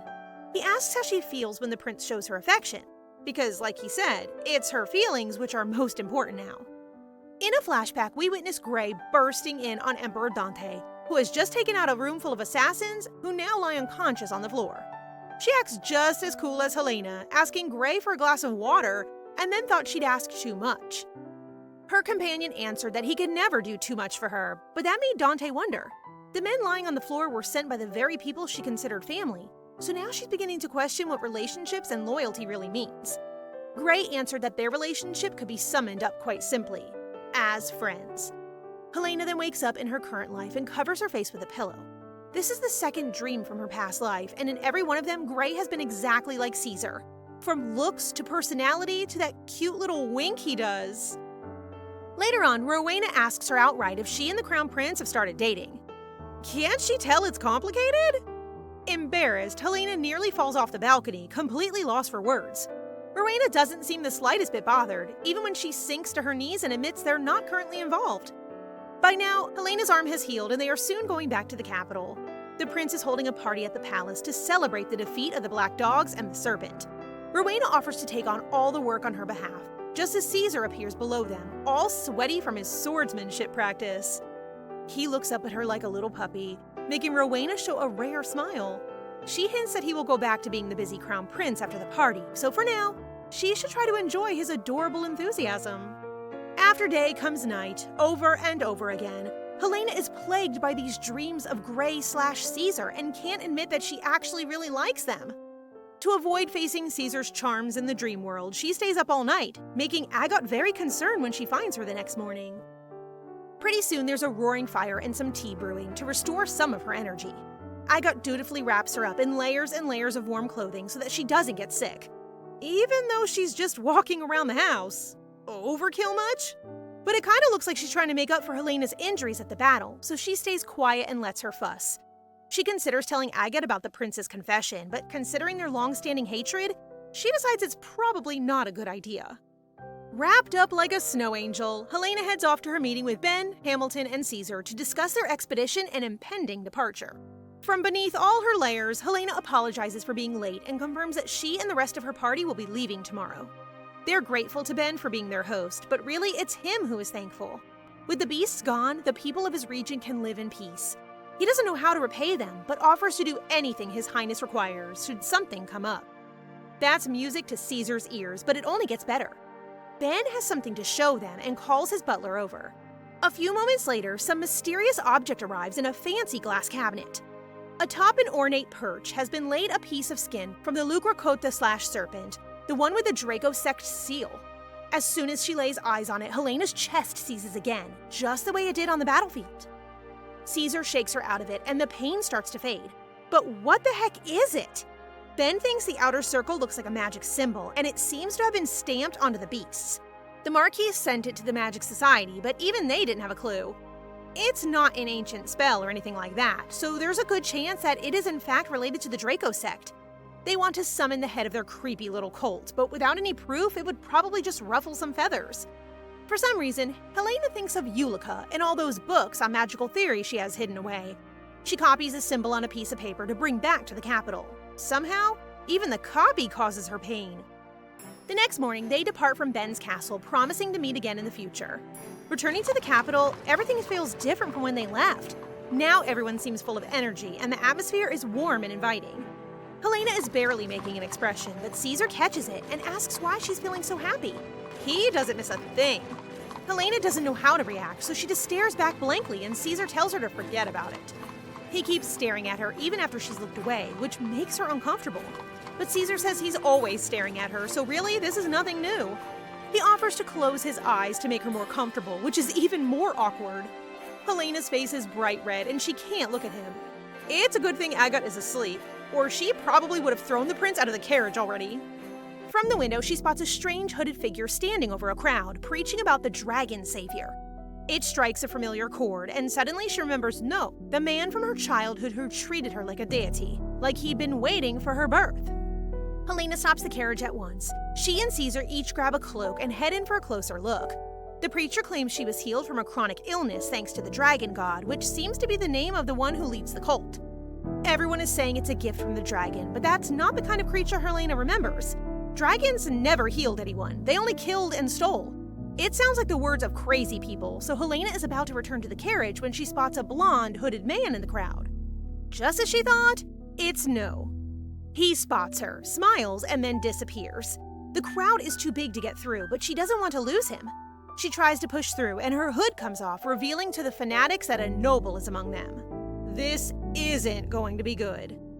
A man catches her wrist, refusing to let go even when she tries to run away. By now, No is long gone. She has no hope of finding him in the winding alleys, and even if she did, what would she say? The man at her wrist takes about 3 seconds to get creepy, which is always Caesar's cue to step in. Literally, he kicks the man to the ground and brings Helena safely through the cultists without any more drama. Once they're alone, he asks about No, but Helena dodges the question, claiming that he's just an acquaintance. Yeah, like she would yell and run so desperately toward an acquaintance. This girl needs lying lessons for real. But she is starting to think that she might have been mistaken. How could his face be the exact same after all these years? Maybe it wasn't No after all. After returning home, a lot of things changed. Leonard graduated from his academy and became a knight. Next spring, he will be promoted to vice captain of the cavalry. And after that, Helena will become the official swordsmanship teacher for the crown prince. It's a fancy title, but she doesn't really want it, especially because it includes passing on her skills to the Red Knights, as well as her precious disciples. The only one less happy than her is the prince, who really doesn't like the idea of sharing his teacher with other young men. As punishment for his possessiveness, Helena makes everyone run 30 laps. There's the ruthless teacher we know and love. Caesar does his laps and barely breaks a sweat, but clearly he didn't learn his lesson because afterwards tells Helena that no one is allowed to call her master except her existing disciples. Helena agrees to keep the name between them if he can beat her just once in 5 rounds. Caesar doesn't wait another second and strikes before she even raised her sword. Helena accuses him of being cocky, but Caesar is too caught up with how lovely she looks holding a sword. She launches at him, determined to wipe that smirk off his face. Their swords clash and clang, but neither of them seem to be breaking a sweat. Helena isn't too proud to admit that his abilities have improved, however. She even thinks he might be able to beat her, but that doesn't mean she's not going to do her very best. She strikes back, and hard, but Caesar defends with his bare arm. It reminds her of when they were young and he used just the same tactic to block her sword. He didn't get hurt, but it's dangerous, especially now that they're using real blades. Helena is so shocked that she pauses, giving Caesar a chance to tackle and lift her into the air. She's mad at him for being so stupid, but I mean, it's Caesar. What else did she expect? She starts beating him and he loses his balance, landing her back on the ground. He jokes that she nearly killed him, but his master is just getting started. An insult to her pride will not go unpunished. After an intense match in which Helena comes out victorious, she rewards herself with a nice, steamy bath. She's still a little irritated with Caesar for using his arm to block a blow. It might be finally time to consider what would happen if he actually beat her one day, although he might lose a limb doing it. It suddenly occurs to Helena that she's been thinking about Caesar all day. It's getting harder and harder to deny that she has feelings for him, because, let's be honest guys, I think we can all tell what's happening here. Later, while she's getting ready, Caesar comes to visit, looking even more bothered than before. Apparently, the knights were looking for their teacher, but he chased them all away. He repeats again that he has no intention of sharing her with others, which is quite the statement. He then declares that she can only have 3 students maximum, although I don't know who put him in charge of her teaching career. But instead of being offended, Helena is grateful. Even when he wants to be selfish, he always puts her first. Out of nowhere, she confesses her feelings and tells Caesar she likes him. What? Where did that come from? Caesar doesn't know how to react at first. As if to double check, he asks if she likes him as a friend or a student. But no, she is saying that she likes him. Annoyed, Helena asks if he wants her to repeat herself, and he enthusiastically nods. Helena says it again, reaching out to touch his cheek and draw closer. What is happening right now? Is anyone else totally lost? Where did all this confidence come from? As if that wasn't crazy enough, Helena then kisses him. Gone are the days of our stoic swordsmanship teacher. This girl is full-on romance professional already. The next morning, she is called in to see Duke Pereska, who wants to know if she will become the crown princess. She says yes, aware that this will bring the Pereska family into the center of the conflict. They won't be able to stay neutral any longer, and politics will begin to affect them more and more. But as Helena points out, she still hasn't had a proposal. Besides, for now, there are more important things to focus on. Helena grabs Agat and ventures to a bookshop in town, looking for a particular magic book. She plans to give it as a gift to Ulica, but she has to know which book is relevant first. And that's kind of hard when she doesn't understand magic at all. She's just thinking about asking someone for help when they spot a blonde girl a few meters away. Helena asks her for a recommendation before she's even turned around. She's pleasantly surprised to see Ulica, though the young lady Brant looks a lot less happy about running into her. She suggests they ask a staff member instead, but Helena insists. She's the expert after all. She picks out a very heavy book and practically throws it at Helena. She sends Agat off to pay and confesses that she's actually been looking for a present for Ulica. The girl is a little taken aback by her forward behavior and accuses her of flirting. Helena just rolls with it and even asks her on a date. Well, this has taken a turn.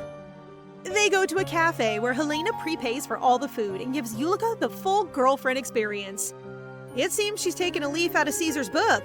Her flirting style is just like his. Ulica thinks she's making fun of her and looks thoroughly irritated. Helena teases her, reminding her date of all the watching eyes.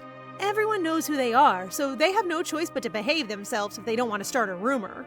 Ulica accuses her of picking the location on purpose, but as Helena says, it would have been far more dangerous to be somewhere alone. Fearing for her life, Ulica tells her to get on with it, so she gets straight to the point. She needs to borrow her expertise and pulls out her drawing of the Draco sect symbol. Ulica has never seen anything like it before, but says it's definitely not a rune. Runes are made by humans in order to use magic, but this looks like a different format. She suggested it might be another kind of language, but not one she's read before. Helena is a bit disappointed. She was hoping she might have an answer. But then Ulica has a change of heart and asks if she can keep the paper to do some more research. Helena immediately cheers up and makes her promise to report back as soon as she finds something new. Now that business is out of the way, Helena returns to her cheerful, flirty persona, encouraging her friend to have some cake. While she digs in, enjoying the food, Ulica just glares at her. Though honestly, I don't know why she's so bothered. At this point, can't they just be friends? She was never going to win the crown prince anyway. Reluctantly, Ulica takes a bite, surprised at how delicious it is. Helena suggests that they can actually get along quite well at times, but that's the final straw for Ulica. Convinced that she's being made fun of, she slams her fork down on the table. Helena tries to reassure her, but Ulica doesn't trust her one bit. She thinks she's showing off, trying to insult Ulica because she has the favor of the crown prince. She sternly announces that the position of crown princess belongs to the Brandt family and the Brandt family alone. Oof, someone's gotta tell her. Not only is that totally untrue, it's also kind of sad. She's only thinking of herself as a tool for her family. Helena gently tells her that she can be her own person, but of course, that doesn't go down well either.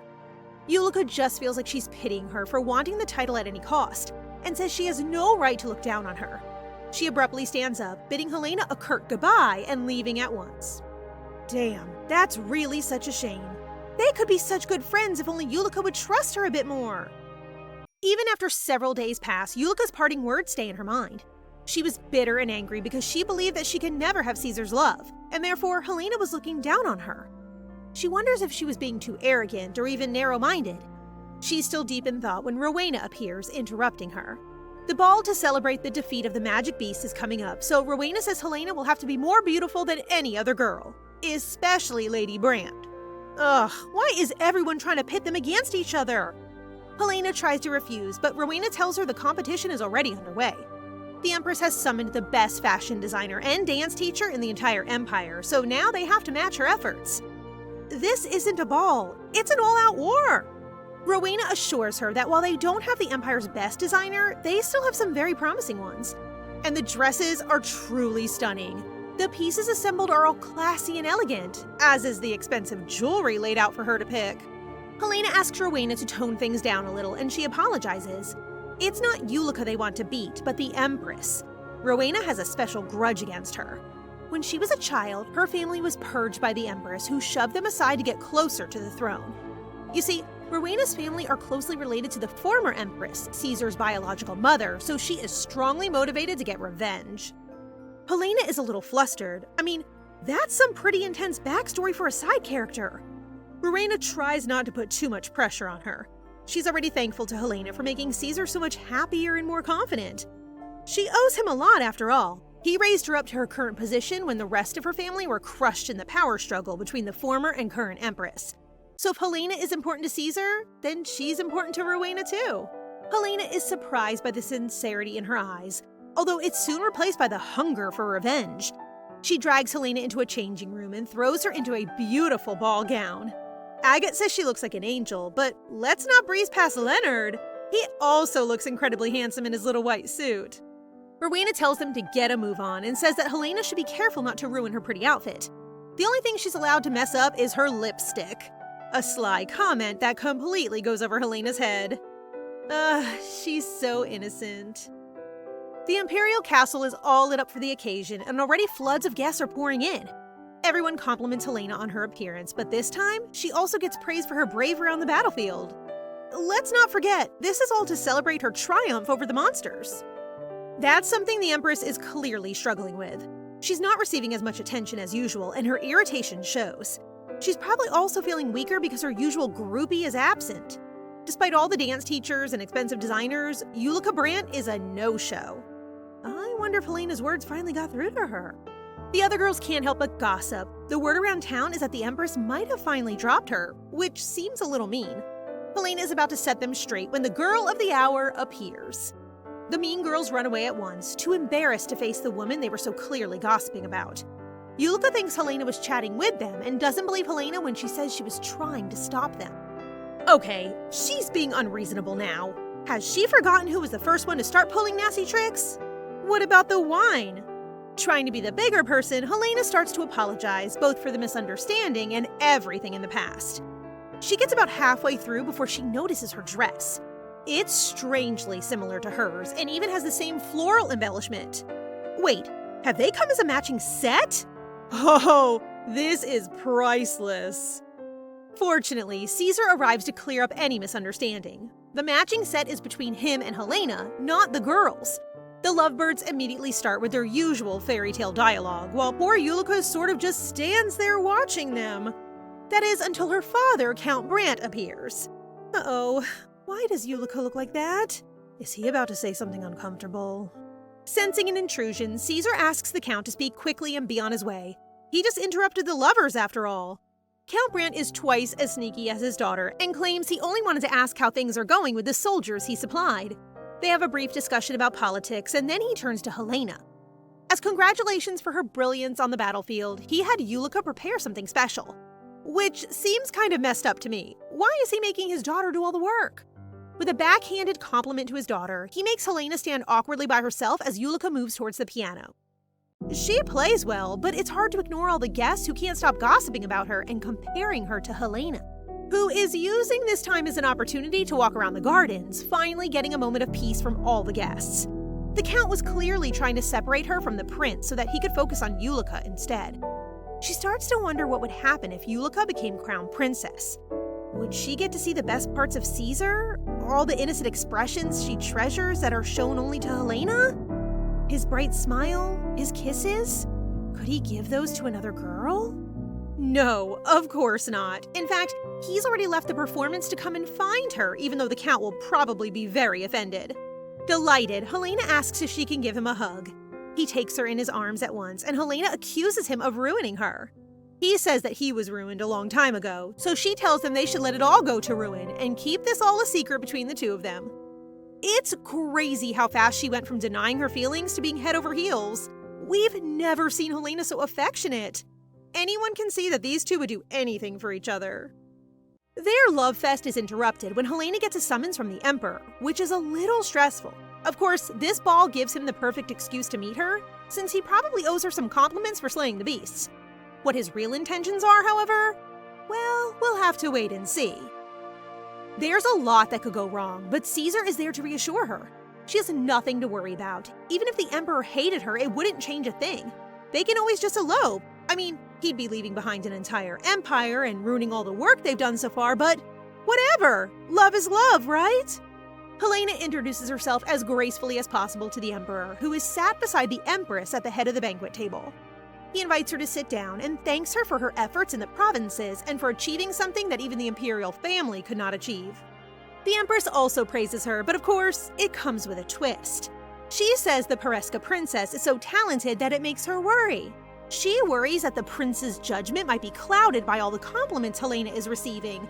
But Caesar strikes back, claiming he had the clearest judgment of all for bringing someone so special to the imperial palace. The Empress agrees and then suggests they bestow Helena with a title and land of her own. She's trying to move her away from the capital! Helena tries to resist, but the Empress just puts more and more pressure on her. In the end, it's the Emperor's decision, not hers. So Caesar asks his father what he will choose. The atmosphere couldn't be more tense. Fortunately, the Emperor sides with his son. This isn't the place to talk about titles anyhow. Helena survives the dinner and the ball. Barely. But she's been shown the true dark side of imperial politics, and boy, is it tough. She's not sure she's cut out for it, which could mean big problems for her and Caesar's relationship down the line. Seeking an expert for some advice, she approaches Rowena. She is hoping to improve her relationship with Caesar and explains that she already has a whole date planned out in her mind. They'll go to a cafe, then an opera, and then have a walk to enjoy the scenery. Rowena, who is apparently a dating expert, is surprised she managed to come up with such a normal date considering she has no prior experience. It seems like she might have had some help from some very eager students. But Rowena says there's one thing missing, and that is, of course, a killer outfit. Rowena already has one in mind, because of course she does. So she drags Helena to the changing rooms and brings her out in a beautiful lilac dress. It's not really her style, but even Agate loves it. So, like a knight preparing for battle, she summons a carriage, ready to take on her first ever date. After explaining their schedule to Caesar, he seems very pleased. I mean, I think we all know he'd be willing to do just about anything so long as it's with her. They head off to the cafe first, where Helena whips out a pretty little umbrella. The soldiers told her that the prince would want a girl who is gentle and delicate, which isn't really Helena. But she tries her best to smile gentle and seem dainty with her accessories, ignoring the strange look Caesar is giving her. Luckily, he recovers the moment by pulling her into his side, taking the umbrella so they can stand closer together. Of course, the prince is always good with things like this. Flustered, Helena tells him just to take it if he's going to be like that. Caesar just smiles, takes her hand, and pushes them forward. It looks like he's going to be the one leading this date after all. The cafe she picked is perfect, other than the fact that it's completely empty. You might think that would be a good thing, since it can give them some privacy, but Helena is still a little embarrassed that she picked somewhere without much atmosphere. Still, Caesar thinks it's just perfect. Of course he would. With no one else around, he can be as flirty as he wants.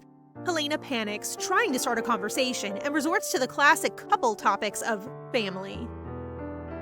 Only that's kind of awkward given he doesn't have much of a relationship with his father, and his stepmother is a literal villainess. She asks if he looks more like his mother or father, and Caesar says he's been told that he looks like Erez Grey, the first emperor of his line. Helena perks up hearing her old friend's name, but then he says he doesn't like Erez. He always picked the Empire first over anything. That's totally opposite to Caesar, who says he would choose her over his subjects any day. Sounds like he would make for a pretty bad emperor, actually. The waiter brings dessert, which Helena basically devours on her own. Then they head off to the opera, where Helena starts to worry that the date is losing momentum.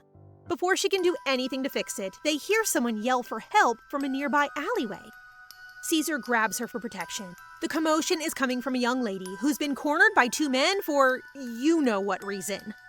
On behalf of all womankind, Helena has to step in. She stands in front of the young lady, wielding her umbrella like a sword and telling the punks to back off. There she is! That's the Helena we all know and love. They say when you let your ego lead, failure follows close behind. And it's ego that's making these two men think they can get away with hurting women.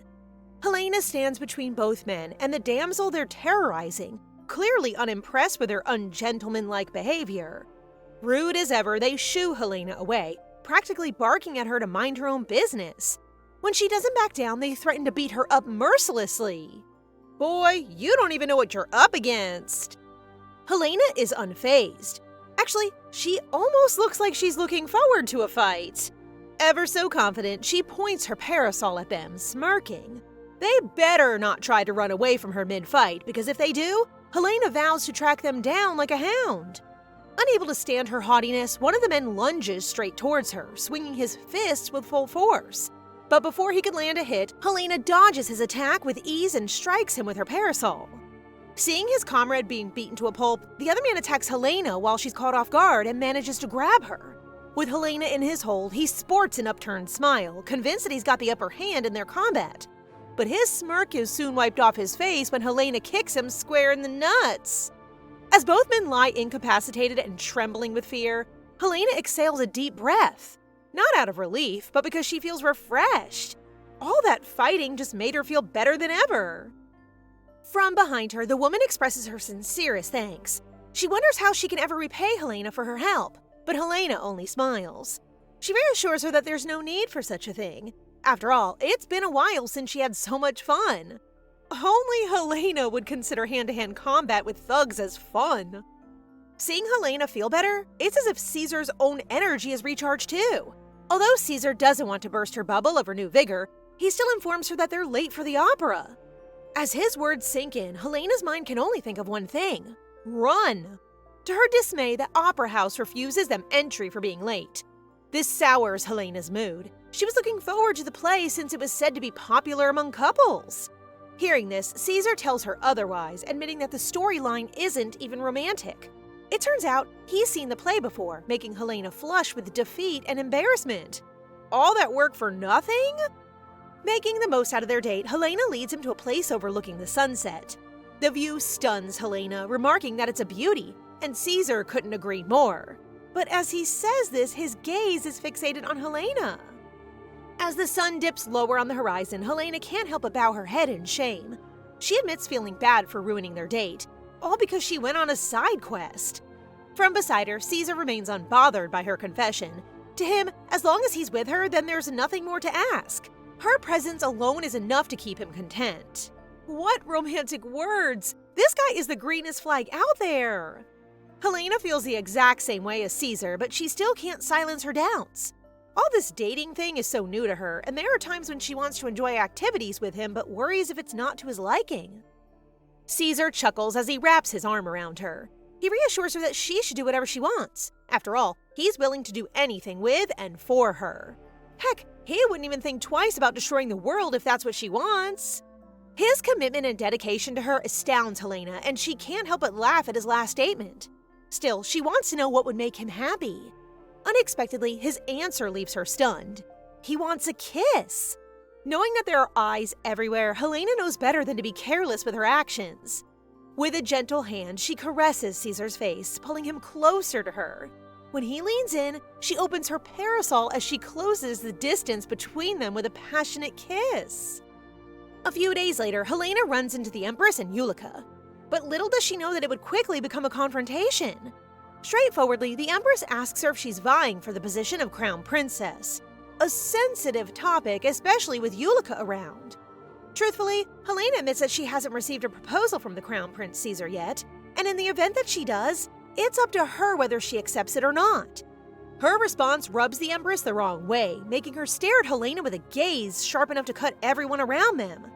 She twists Helena's words, making it sound like her outlook on the whole matter of marriage is trivial. Unwilling to match the Empress's hostility, Helena smiles lightly, explaining that she's still young and immature. She may not have yet the foresight that the Empress has for such things.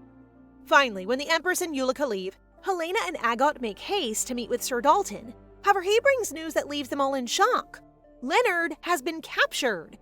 Apparently, the palace has found some documents about the White Knights in Leonard's coat. The document, per se, isn't anything relevant. They're only trying to find the smallest of faults so they can arrest him. Suddenly, the door bursts open. Caesar has arrived. Caesar catches wind of Leonard's capture and Duke Pereska fills him in on everything. Although Helena doesn't know what Leonard's capture would mean in the game of politics, she is sure about one thing: the Empress is behind this. The others also have their theories, expressing that a high-ranking noble, Lord Horio, might be in cahoots with the Empress and assisting her in this scheme. Why is the Empress doing all this? Looking back, the Empress has suffered major blows recently, leading her to lose the public support. And at the center of it all is Helena, who has gained everyone's favor, including the Emperor's. Everything then clicks. The Empress sees Helena as a threat, and she's willing to destroy House Pereska if it means eliminating Helena. Assessing the situation, Duke Pereska advises everyone to be smart with their decisions. It's in their best interest not to respond and retaliate to the opposition's schemes. Helena tries to argue, but her father doesn't indulge her. There will be plenty of ways to prove Leonard's innocence. Taking a deep breath, Duke Pereska tries to be the stronger person for everyone in the room. In due time, all will be resolved, peacefully and justly. Later, as everyone leaves, Duke Pereska pulls Helena for a private chat. As much as he wants to tell her not to make rash decisions, he knows that Helena isn't the type to just sit still. This makes Helena's eyes widen in surprise. Her father trusts her so much even if they don't share the same approaches of resolving issues. Situations like this can't be helped. Politics is a chess game of power, after all. With a smile, Duke Pereska asks what Helena plans to do moving forward. When she tells him that she'll make them pay, he doesn't argue. His trust in her is still unwavering as he believes in her capabilities. The following day, Helena receives a letter from the Empress, just as she anticipated. Its contents detail the Empress's desire to enjoy refreshments with her and Ulica. But knowing the Empress, Helena is certain that she has ulterior motives. From behind her, Agot expresses her worry. The meeting might put Helena in danger, and just the thought of that alarms Agot. However, Helena refuses to back down, determined to free Leonard. As Helena arrives at the palace, the Empress wastes no time in getting down to business. Helena already has her guesses as to why she's been summoned. No doubt it's related to Leonard's capture. With conviction, Helena confronts the Empress about the documents found in Leonard's coat. Why is she making a big fuss about it when its contents were just the White Knight's training schedule? But the Empress only sips her tea calmly. The contents don't matter at all. The fact that Leonard stole documents is what's important. She then insinuates Leonard's actions might be a spark to start a rebellion. Ugh, this vile Empress is trying to stir trouble! Helena finally snaps. The Empress's accusations are downright absurd. Even the public would find it ridiculous. Unfazed by Helena's outburst, the Empress only beckons Ulica to show Helena their trump card. From her pocket, she reveals a paper that drains all color from Helena's face. It's a paper containing the mysterious emblem, the same one Ulica had borrowed from her. Why did I bother raising my hopes up? I totally thought it was time for Ulica's redemption arc. It turns out the Empress managed to decipher the emblem, and it contains a rather disturbing sentence. Greet the king who will come out soon. Hearing this, Helena is puzzled and all sorts of questions plague her mind relating to the emblem. But one thing's certain, if that emblem really contains that hidden message, then that would be troublesome. This could be perceived as an act of blasphemy against the emperor. To make matters worse, she could be framed as the propagator of such ideologies. Helena breaks a nervous sweat as she clears herself of any relation to the emblem. But unfortunately, the Empress has other plans. Whether or not Helena has anything to do with the emblem is none of her concern, because at the end of the day, she can use it to stir public commotion. The truth would hardly matter. The paper in her hands, the emblem, and the part where they acquired it from Helena would fuel all sorts of talk, ultimately bringing down House Pereska. The Empress smirks, confident in her power play. Helena, of all people, should know just how easily the public can be swayed. From her seat, Helena pales with horror. The Empress is right. The public pays no attention to facts, as long as they get good, juicy gossip. It'd be too easy for the Empress to frame her. Clenching her fists, Helena internally realizes that she's been defeated. She has no more cards to play, no more tricks up her sleeve. In her past life, it was easy to avoid situations like this. After all, she had no family or weakness to be used against her. For the first time, she realizes just how careless she's been. If only she didn't trust Ulica. Once more, the Empress speaks up, proposing an offer. Will she choose her brother or side with her, the Empress? Laughing lightly, the Empress reveals what she wants from Helena, to give up her position as crown princess. What? That would mean breaking up with Caesar! Unexpectedly, Helena accepts her offer.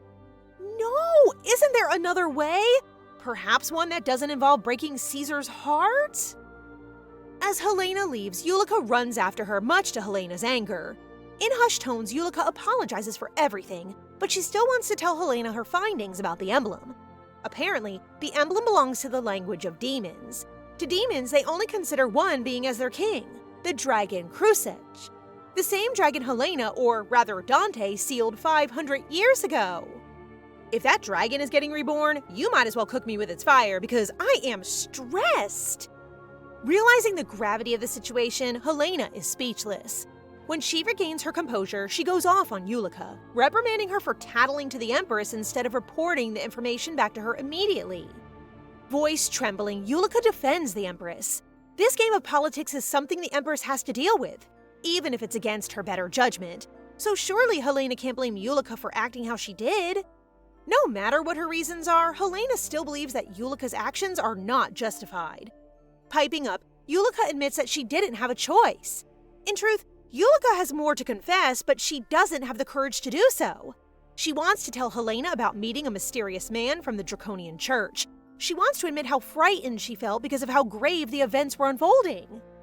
Yet, she still kept quiet. Some help she is. All of a sudden, Helena pulls Ulica close, asking her for a favor that leaves her at a loss for words. She wants Ulica to protect Caesar until she can get him back. The following day, Helena feels hollow and empty, although she's still allowed to enter the Imperial Palace due to her commitments of being a swordsmanship instructor. Nothing would feel the same. She wonders how Caesar took the news of her deal with the Empress. Is he angry? Is he blaming himself for not being able to do anything to protect their relationship? These thoughts eat away at her conscience when out of the blue, Agate calls her attention. Leonard has arrived. Wasting no time, Helena runs to greet her brother, relief washing over her. Seeing her worried, Leonard assures her that he's fine. In fact, he's even permitted to return to the Order of the Knights as early as the following day. Perking up, he shares that the palace confirmed it was just a simple misunderstanding, which allowed them to sort out his case quickly. Wait, doesn't he know about the deal between Helena and the Empress? That's what freed him from his capture! Those matters aside, Leonard brings news of his own. He's got information about Lord Horio. But of course, Dalton and Hawk helped out, making Helena grateful for their efforts of helping House Pereska. Inside the Pereska mansion, Leonard confirms that the Empress and Lord Horio have become allies of some sort. This confuses Helena because House Horio has nothing to gain from the Empress. Their shipping business is already so successful.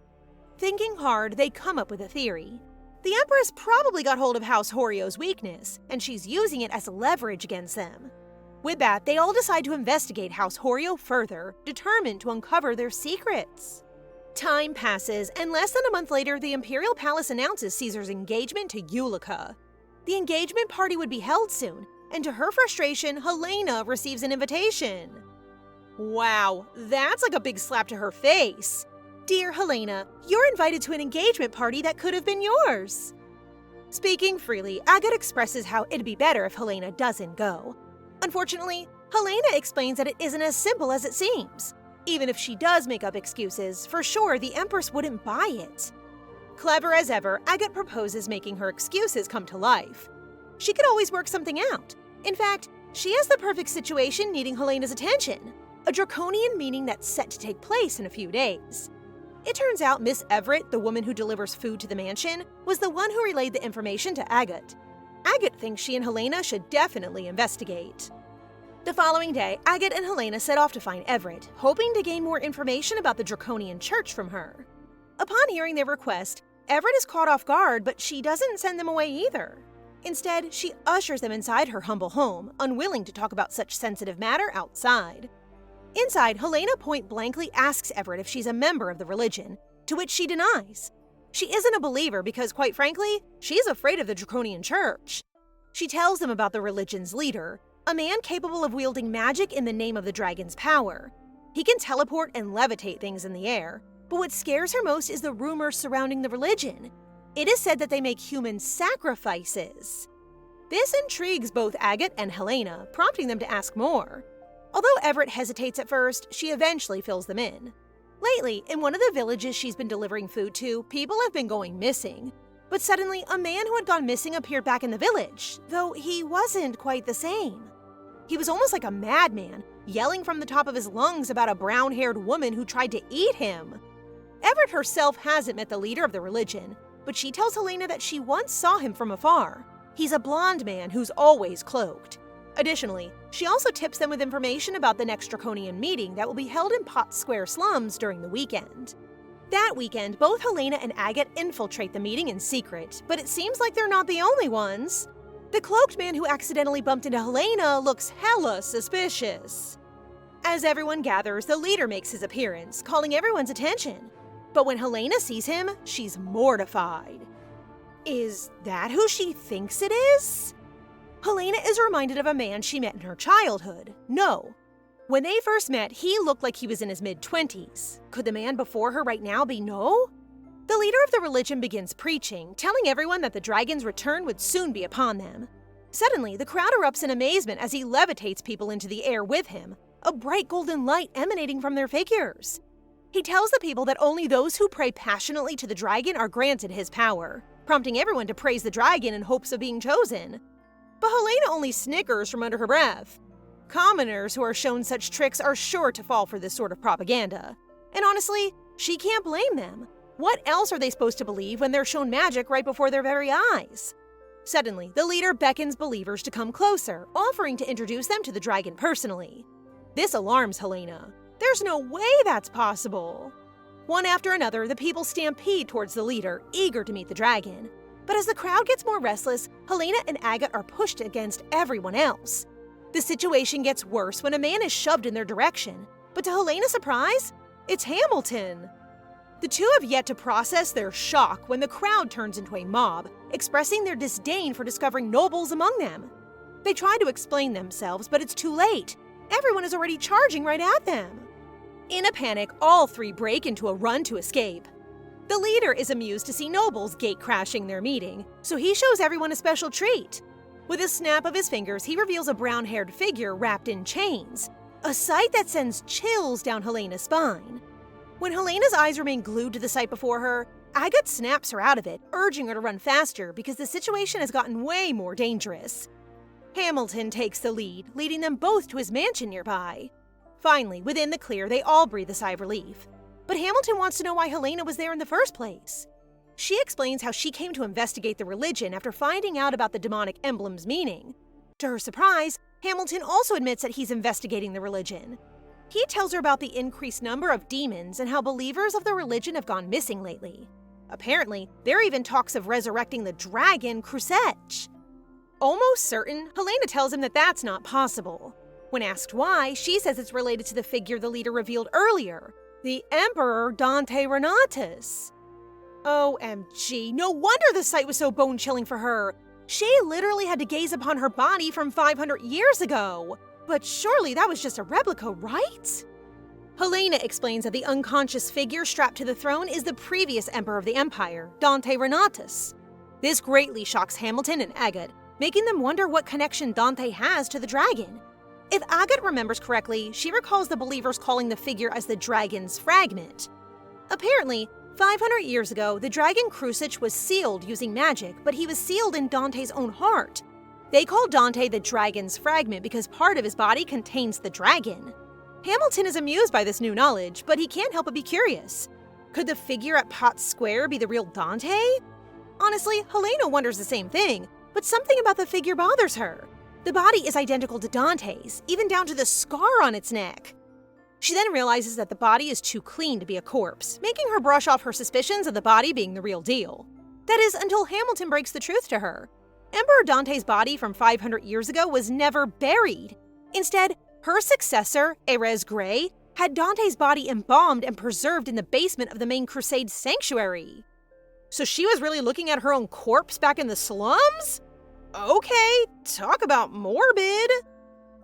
This news evokes a whirlwind of emotions with Helena. Disbelief, confusion, and even sadness. But with that information in mind, Helena can't be too laid back. Now, she is sure that resurrecting the dragon could be possible. Returning back to the Pereska mansion, Helena's turbulent mind doesn't go unnoticed by Leonard. It turns out he knew all along that Helena's been investigating the Draconian Church. Shortly after, Helena participates in a discussion with her family and Dalton. The atmosphere is dead serious as Dalton brings to light some shady revelations about House Horio. Through thorough investigation, he finds out that House Horio has been smuggling illegal herbs into the Empire. From his coat, he produces a sample of a leafy pink herb. Immediately, its pungent stench makes everyone recoil in disgust. However, Helena doesn't look too pleased to see such an herb. It's belladonna, and it's used as poison. 500 years ago, before she became the emperor, she had encountered belladonna from her mercenary colleagues. One of them used to smoke belladonna, and within months, his body was covered in blue bruises. Eventually, her colleague died of the herb's effects. If smuggling belladonna wasn't bad enough, Dalton informs them of something worse. Horio's shipping business has been smuggling other kinds of poison too. Realizing the severity of such a crime, Duke Pereska suggests they use their findings to file a strong case against the opposition. But unexpectedly, Helena has other plans in mind. She wants them to keep it a secret. Cover-up? Girl, I don't know what you're planning, but I trust your brain cells. Everyone in the room is unsure about Helena's suggestion. She explains that covering up the issue for now would allow them to blackmail their enemies later, leaving Duke Pereska visibly stunned by his daughter's schemes. To Helena's relief, Leonard chimes in, agreeing with her point. According to the two, there's an urgent need to investigate further and more carefully. After all, they have yet to find out where the belladonna was sold. If all goes well, they might actually manage to bring down House Horio and other nobles involved. Listening to his children, Duke Pereska acknowledges their point, eventually giving in to their plans. Later on, in the solace of her own quarters, Helena confesses just how anxious she is about the possibility of Crucich's resurrection. Her fears even prompt her to plan another infiltration just to gather more information. Hearing this, Agate vehemently objects to the idea. It's too dangerous to infiltrate Draconian meetings again. Although she worries for Helena, she can't help but chuckle lightly, making Helena furrow her brows in confusion. She recalls how Helena used to find everything boring, but now she's happy to see that Helena's so invested and involved in different matters. She's right. Helena has changed a lot, and she's changed for the better. Just then, their conversation is interrupted when a servant barges into the room, relaying grave news. The Emperor has just passed away. Helena's eyes widen and her breath hitches with shock. This is all too sudden. The Emperor's passing brought about many changes over the next few weeks. For one, everyone has now turned to the House Valor, the Empress's family, to see how they'd fare. Would their house still be as influential? Another, and arguably the most important change, is Caesar's ascension to the throne. Now that Caesar's the Emperor, the former Empress now holds the title of Empress Dowager. Helena ponders on all these changes, realizing just how much pressure Caesar is on. The only saving grace in this situation? Leonard's now the commander of the Imperial Guard, so at least Caesar has someone he can trust beside him. Out of the blue, her train of thought is cut short when Rowena asks to see her. It's been a while since they last saw each other, but unfortunately, Instead of asking how she's doing, Helena cuts straight to the chase for updates about Caesar. Just as Helena suspected, Rowena confirms that Caesar is under a lot of pressure with nobles pestering him here and there 24/7.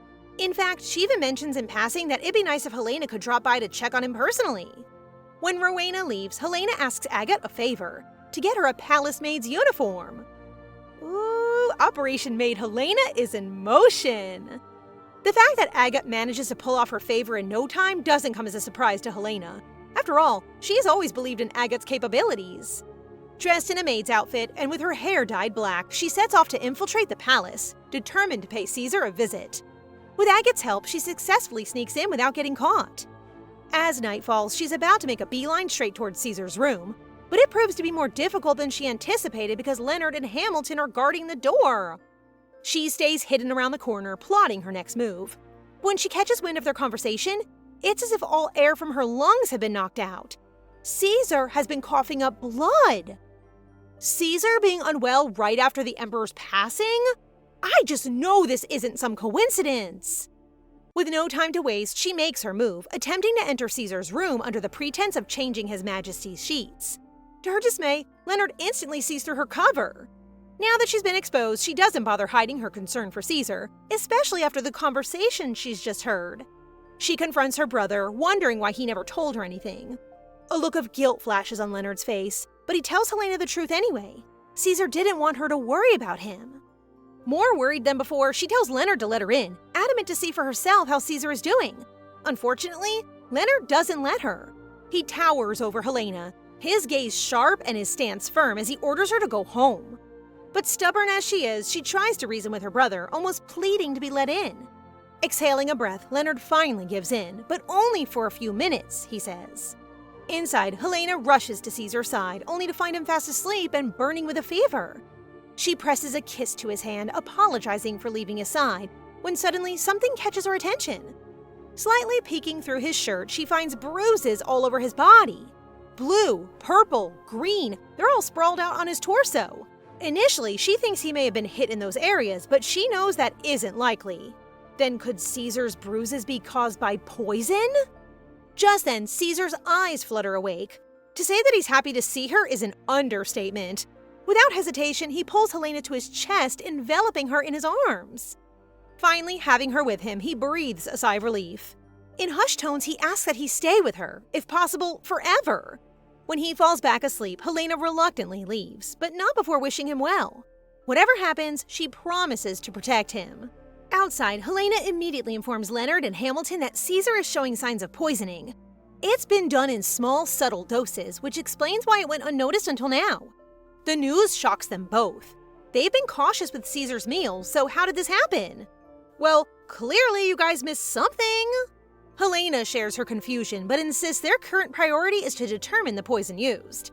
Leonard suspects House Horio, remembering their involvement with belladonna and other toxins. Helena, on the other hand, suspects House Valor, the Empress's family. But with no solid proof, they can only do so little. Until they find the culprit, everything must remain confidential. Later, as Helena and Agate are about to return home, they run into Ulica, who seems to have been waiting for them.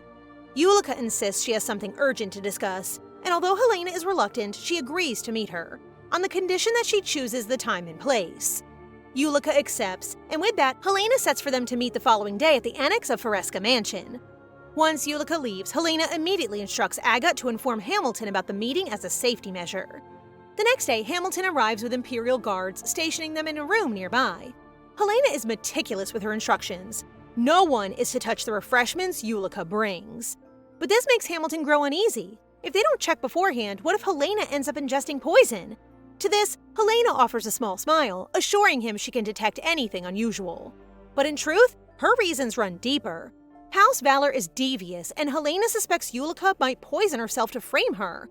If that happens, not only would Helena be blamed, but House Pereska might be framed for Caesar's condition as well. It would be an easy trap. House Valor could simply accuse Helena of acting out of jealousy. Fortunately, Helena is always 2 steps ahead. Once more, she reiterates her orders, and this time Hamilton doesn't argue. Like clockwork, a servant announces Ulica's arrival. Taking that as his cue, Hamilton quietly exits. As Ulica steps into the room, Helena greets her with a smile. But she's ready. She's determined to uncover what tricks Ulica is trying to pull. Helena guides Ulica to her seat, but she notices that there's something off about her. Ulica looks too unsettled, almost nervous about something. Keeping her gaze low, Ulica sheepishly admits that she only wanted to clear the misunderstandings between them. But before she can continue, one of Ulica's maids serves the refreshments they'd prepared. Immediately, Ulica's mood changes as she excitedly tells Helena that she's prepared a special drink just for her. A flower tea made from the rare bloom belonging to roses. Right, special. We aren't a bunch of fools not to recognize what that means. Helena takes one sip and freezes, a smirk forming on her lips. Without thinking twice, she hurriedly opens the teapot, uncovering a familiar herb within. Alarmed, she calls in the guards right away. Ulica panics, demanding to know what's going on, but Helena calls off her bluff, revealing that the herb in the teapot is known as poison. This makes Ulica spiral, and she tries to put Helena at ease, telling her that she's been drinking the same tea for a while now. In fact, it was even a gift from the Empress Dowager. Frustrated, she gets up, trying to knock some sense into Helena. Why would the Empress Dowager try to kill her when they're family? Unfortunately for her, Helena doesn't buy her performance. In her defense, how would she know if Ulica is telling the truth? Or perhaps she's just trying to dodge accountability for trying to kill her. Hearing this, Ulica pauses, claiming that she never had such intentions. Just then, Hamilton arrives with a poison expert who confirms that the herb is indeed poisonous. It's belladonna of all things. Without delay, he orders the guards to seize Ulica and take her into custody. As she's taken away, Ulica thrashes around, begging them to hear her out, claiming to know nothing about the herb. Hours go by, and to Ulica's dismay, no help arrives from the Empress Dowager. In an unexpected turn of events, the Empress Dowager casts her away, making it appear that Ulica planned such a scheme on her own. Upon learning this, Ulica recoils with anger, and she confesses the truth about how the Empress Dowager gave her that poison. She even included instructions on how to properly steep it as tea. Ulica tells them that it's all written in a letter written by the Empress herself, and it's tucked in a drawer in her room. Sure enough, Helena finds it. She finally has her hands on solid evidence against the Empress. That night, Caesar, Helena, and the Imperial Guards raid the Empress Dowager's residence with the intent to capture her. But when they find her, she tries to feign ignorance, even insinuating that Caesar is abusing his power. However, her face loses all color when Helena produces proof of her plotting. In the following days, Duke Pereska leads a council to indict House Valor. The result? House Valor is stripped of its noble title, and Marianne Valor, once the Empress Dowager, is removed from her position. Justice comes swiftly, and Marianne is exiled to the northern lands, while Lord Horio loses his title and assets. Meanwhile, Ulica, now a free woman, visits Helena, convinced she had a hand in her release.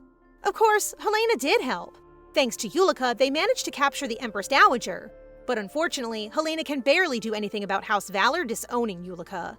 Yet to Helena's surprise, Ulica expresses that she's only here to thank her and apologize for everything before leaving. Well, at least she wasn't a villain till the end. Later, a mage named Roman insists on meeting palace officials, demanding to report an unregistered mage in the guild. As expected, Roman identifies the unregistered mage as someone named No. Intrigued, Helena leads him to a private chamber to hear more. Roman explains that No once met with the Empress Dowager, which sparked Roman's interest. After searching through ancient guild records, he uncovers something astonishing. No Ravel is listed on rosters from over 500 years ago. Back then, No was obsessed with a powerful mage, the one who sealed the dragon Crucich, so obsessed that he performed a forbidden spell to resurrect the mage after their death.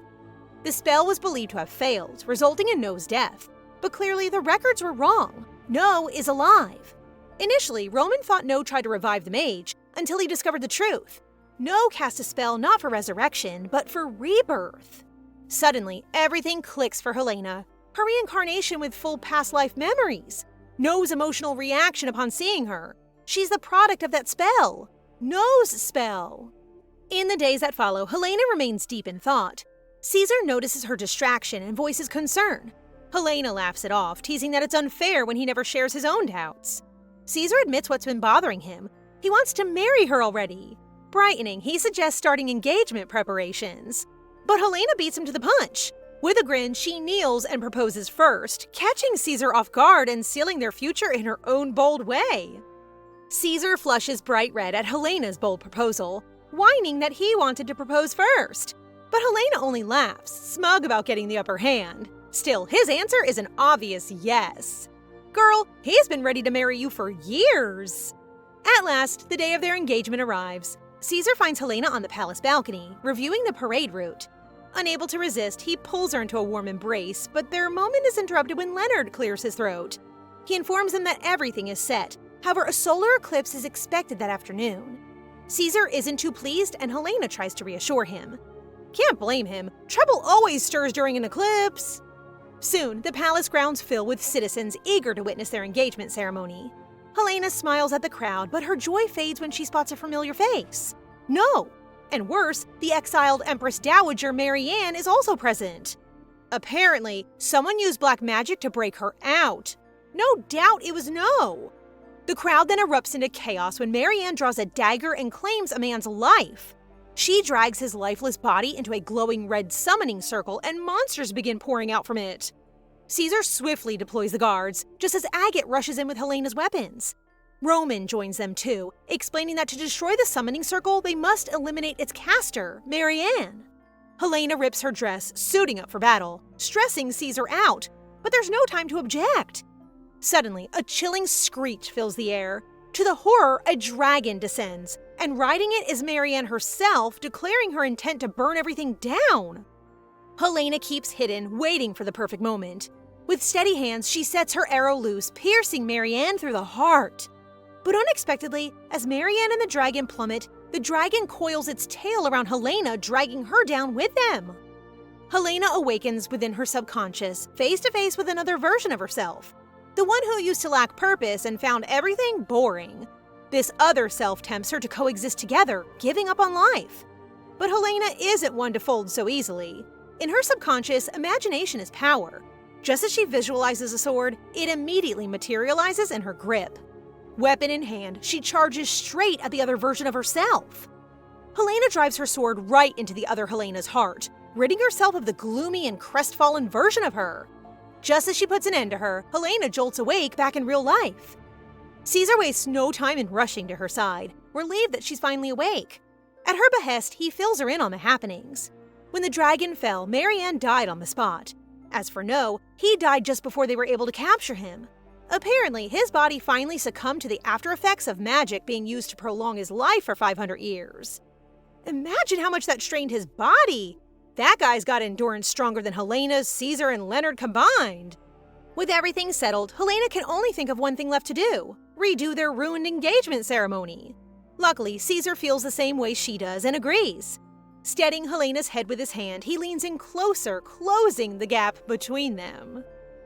As time passed, Helena's body began to recover slowly but surely, and so did the palace. With every passing day, it became more peaceful than the last. One night, as the couple are getting ready for bed, Caesar pulls Helena close to him. He places a kiss on every part of her body, making her flush red with fluster. Before she can tell him off, he manages to corner her, his body hovering right on top of hers. Well, we all know what followed that night. Let's just say it was one steamy night. The following day, Helena wakes up completely tired, her exhaustion all thanks to Caesar. To her surprise, the first thing Caesar brings up early in the morning is the subject of their wedding. And Caesar was not joking, because soon enough, Helena finds herself walking down the aisle. The wedding was simple, and all their loved ones came to bear witness to their love. Just as Helena inches closer and closer to the altar, she realizes just how much Caesar has changed her life for the better. Just like how he couldn't wait for her to be his, Helena is just as impatient to become his wife. Sealing their love with a passionate kiss, Helena can only hope for good times like this to last, hopefully together with Caesar through and through. And that ends Helena and Caesar's love story. A story that proves how life can be so fulfilling when we learn to break free from the shackles our own mind has imprisoned us in. Just as Helena freed herself from her doubts, I hope each of us find the courage to brave through life's storms. Not alone, but in the company of those we love and trust. Thanks a lot for watching, guys, and don't forget to like and subscribe to tune in for more videos like this.